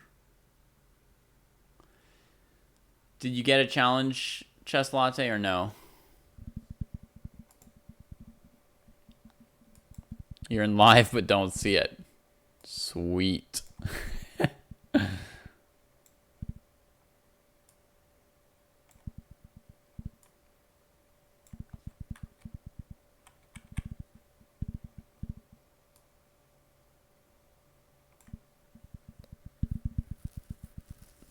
Don't you have to not be in live? Well, I was in live chess before Dubious Savant, and I got people's challenges at least.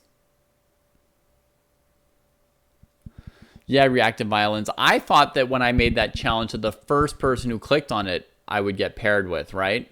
But instead, it was every single person who clicked on the link. I don't know what the plan is with play and live chess. Yeah.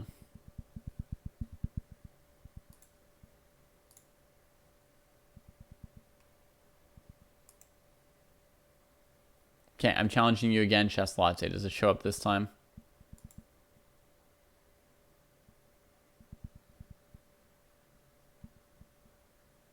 But you don't see it.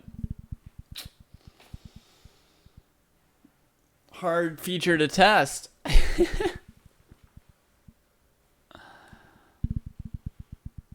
Maybe I've been abort banned, so that's why he doesn't get my challenge. Okay, I'm going to go back to live chess.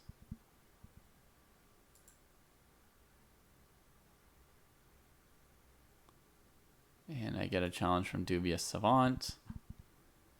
And it's rook odds. So that worked.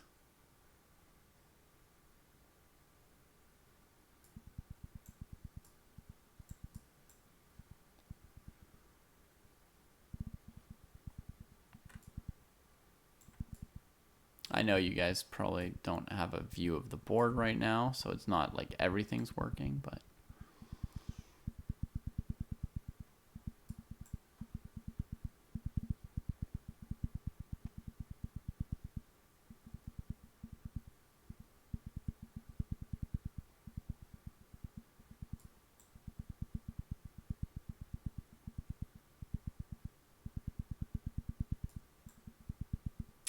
we are friends, Chess Latte, so that shouldn't be the reason it didn't show up. My eyes were getting tired of the screen, so... Oh, no, thank you for helping me out, Casual Player. So I'll probably have to call it quits soon, and then I notice it's also after midnight, so that checks out.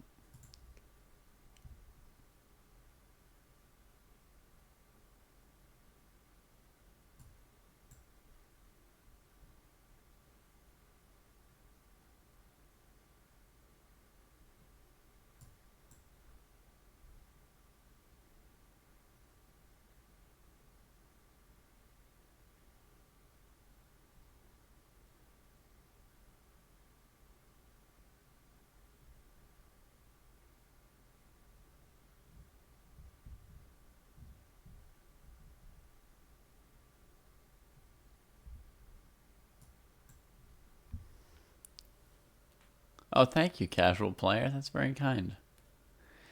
Adam, this is some kind of an English opening by white because I started with c4 and then I gained some more space on the queen side, which is not exactly normal, but not terrible either.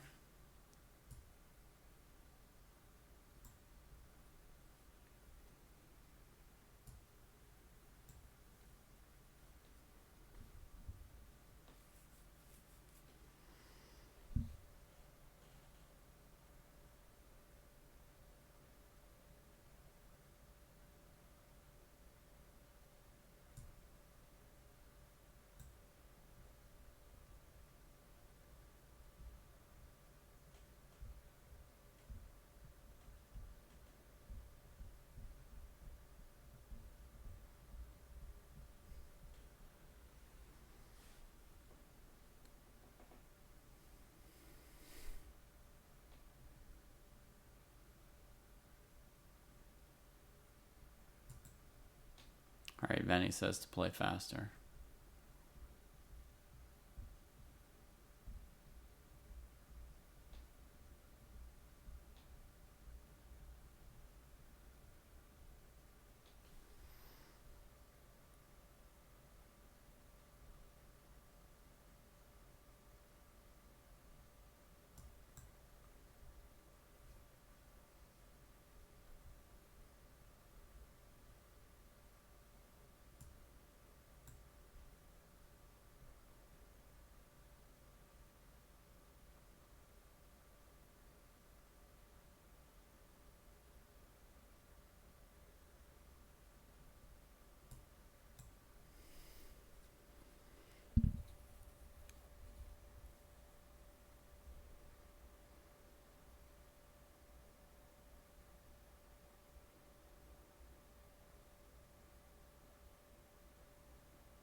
All right.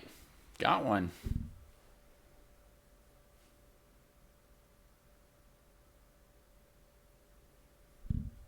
See you, Christopher.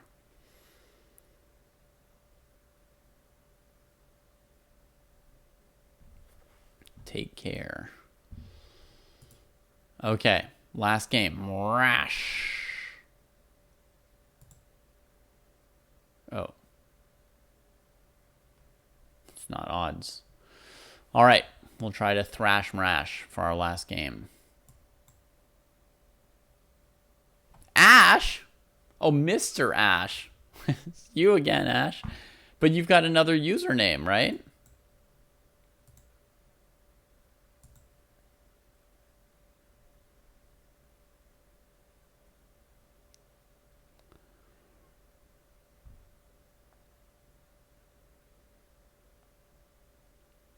I'm sure there's some difference, 15 Pandas, yeah.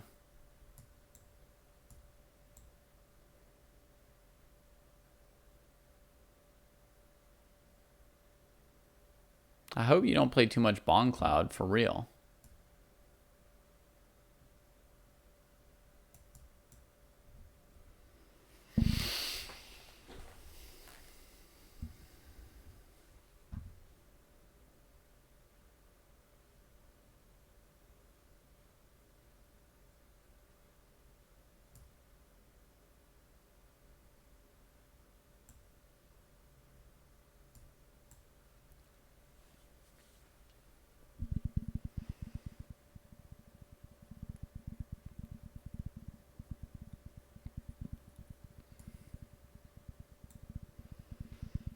This move here should already be very good for black. Bishop e3 is unfortunate.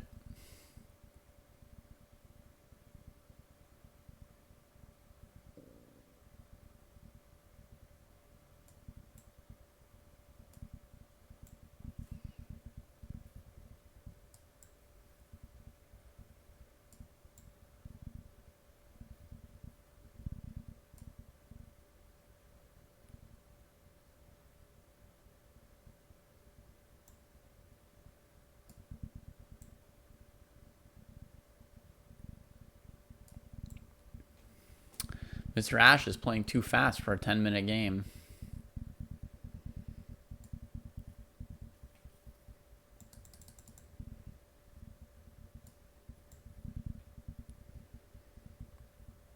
Game's over with only 1 minute used.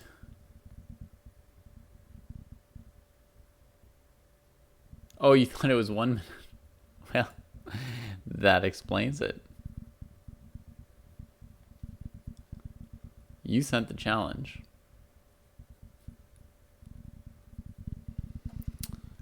But, okay. It was time for me to go to bed anyway. And stop staring at the screen.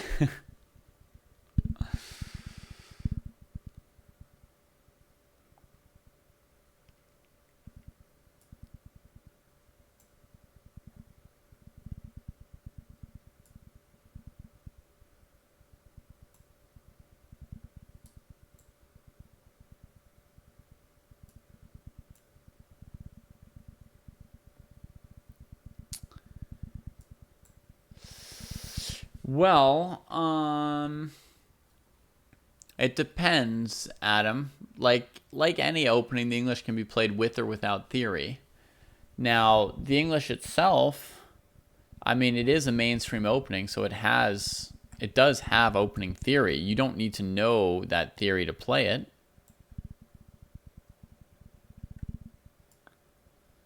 Some people always want to know the opening theory of the openings they play, but you don't have to.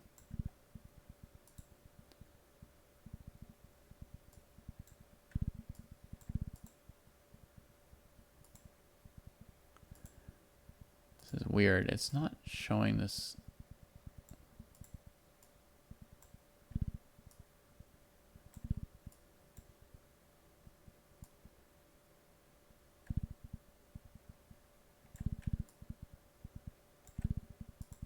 Not showing this board correctly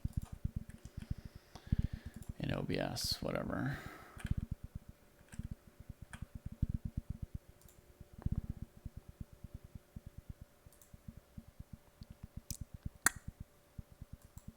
Bishop e3 was a blunder. That's right, Ash. Yep. All right, Gratify. Enjoy that first classical game.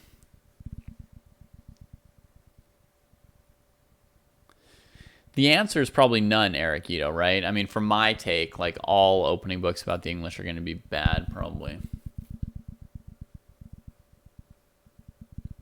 So, all right. Thanks, everybody. It was cool to hang out with all of you for an evening. And yeah, sorry I'm not on as much, but it's fun when I am.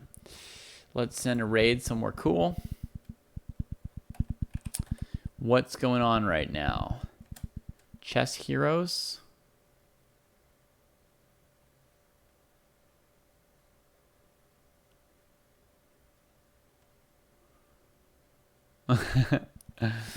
Fun playing you too, Chess Latte.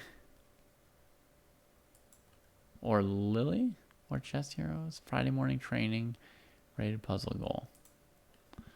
Let's do the training. Let's do the training. Flagger Chess is a channel? Sorry, I thought you were saying that something about the way we played chess in our game was one of us was trying to flag the other. Jeez, there's a lot of you here. Cool. Well, take care, everybody. Hope to see you again soon. Be well. Be kind to those around you.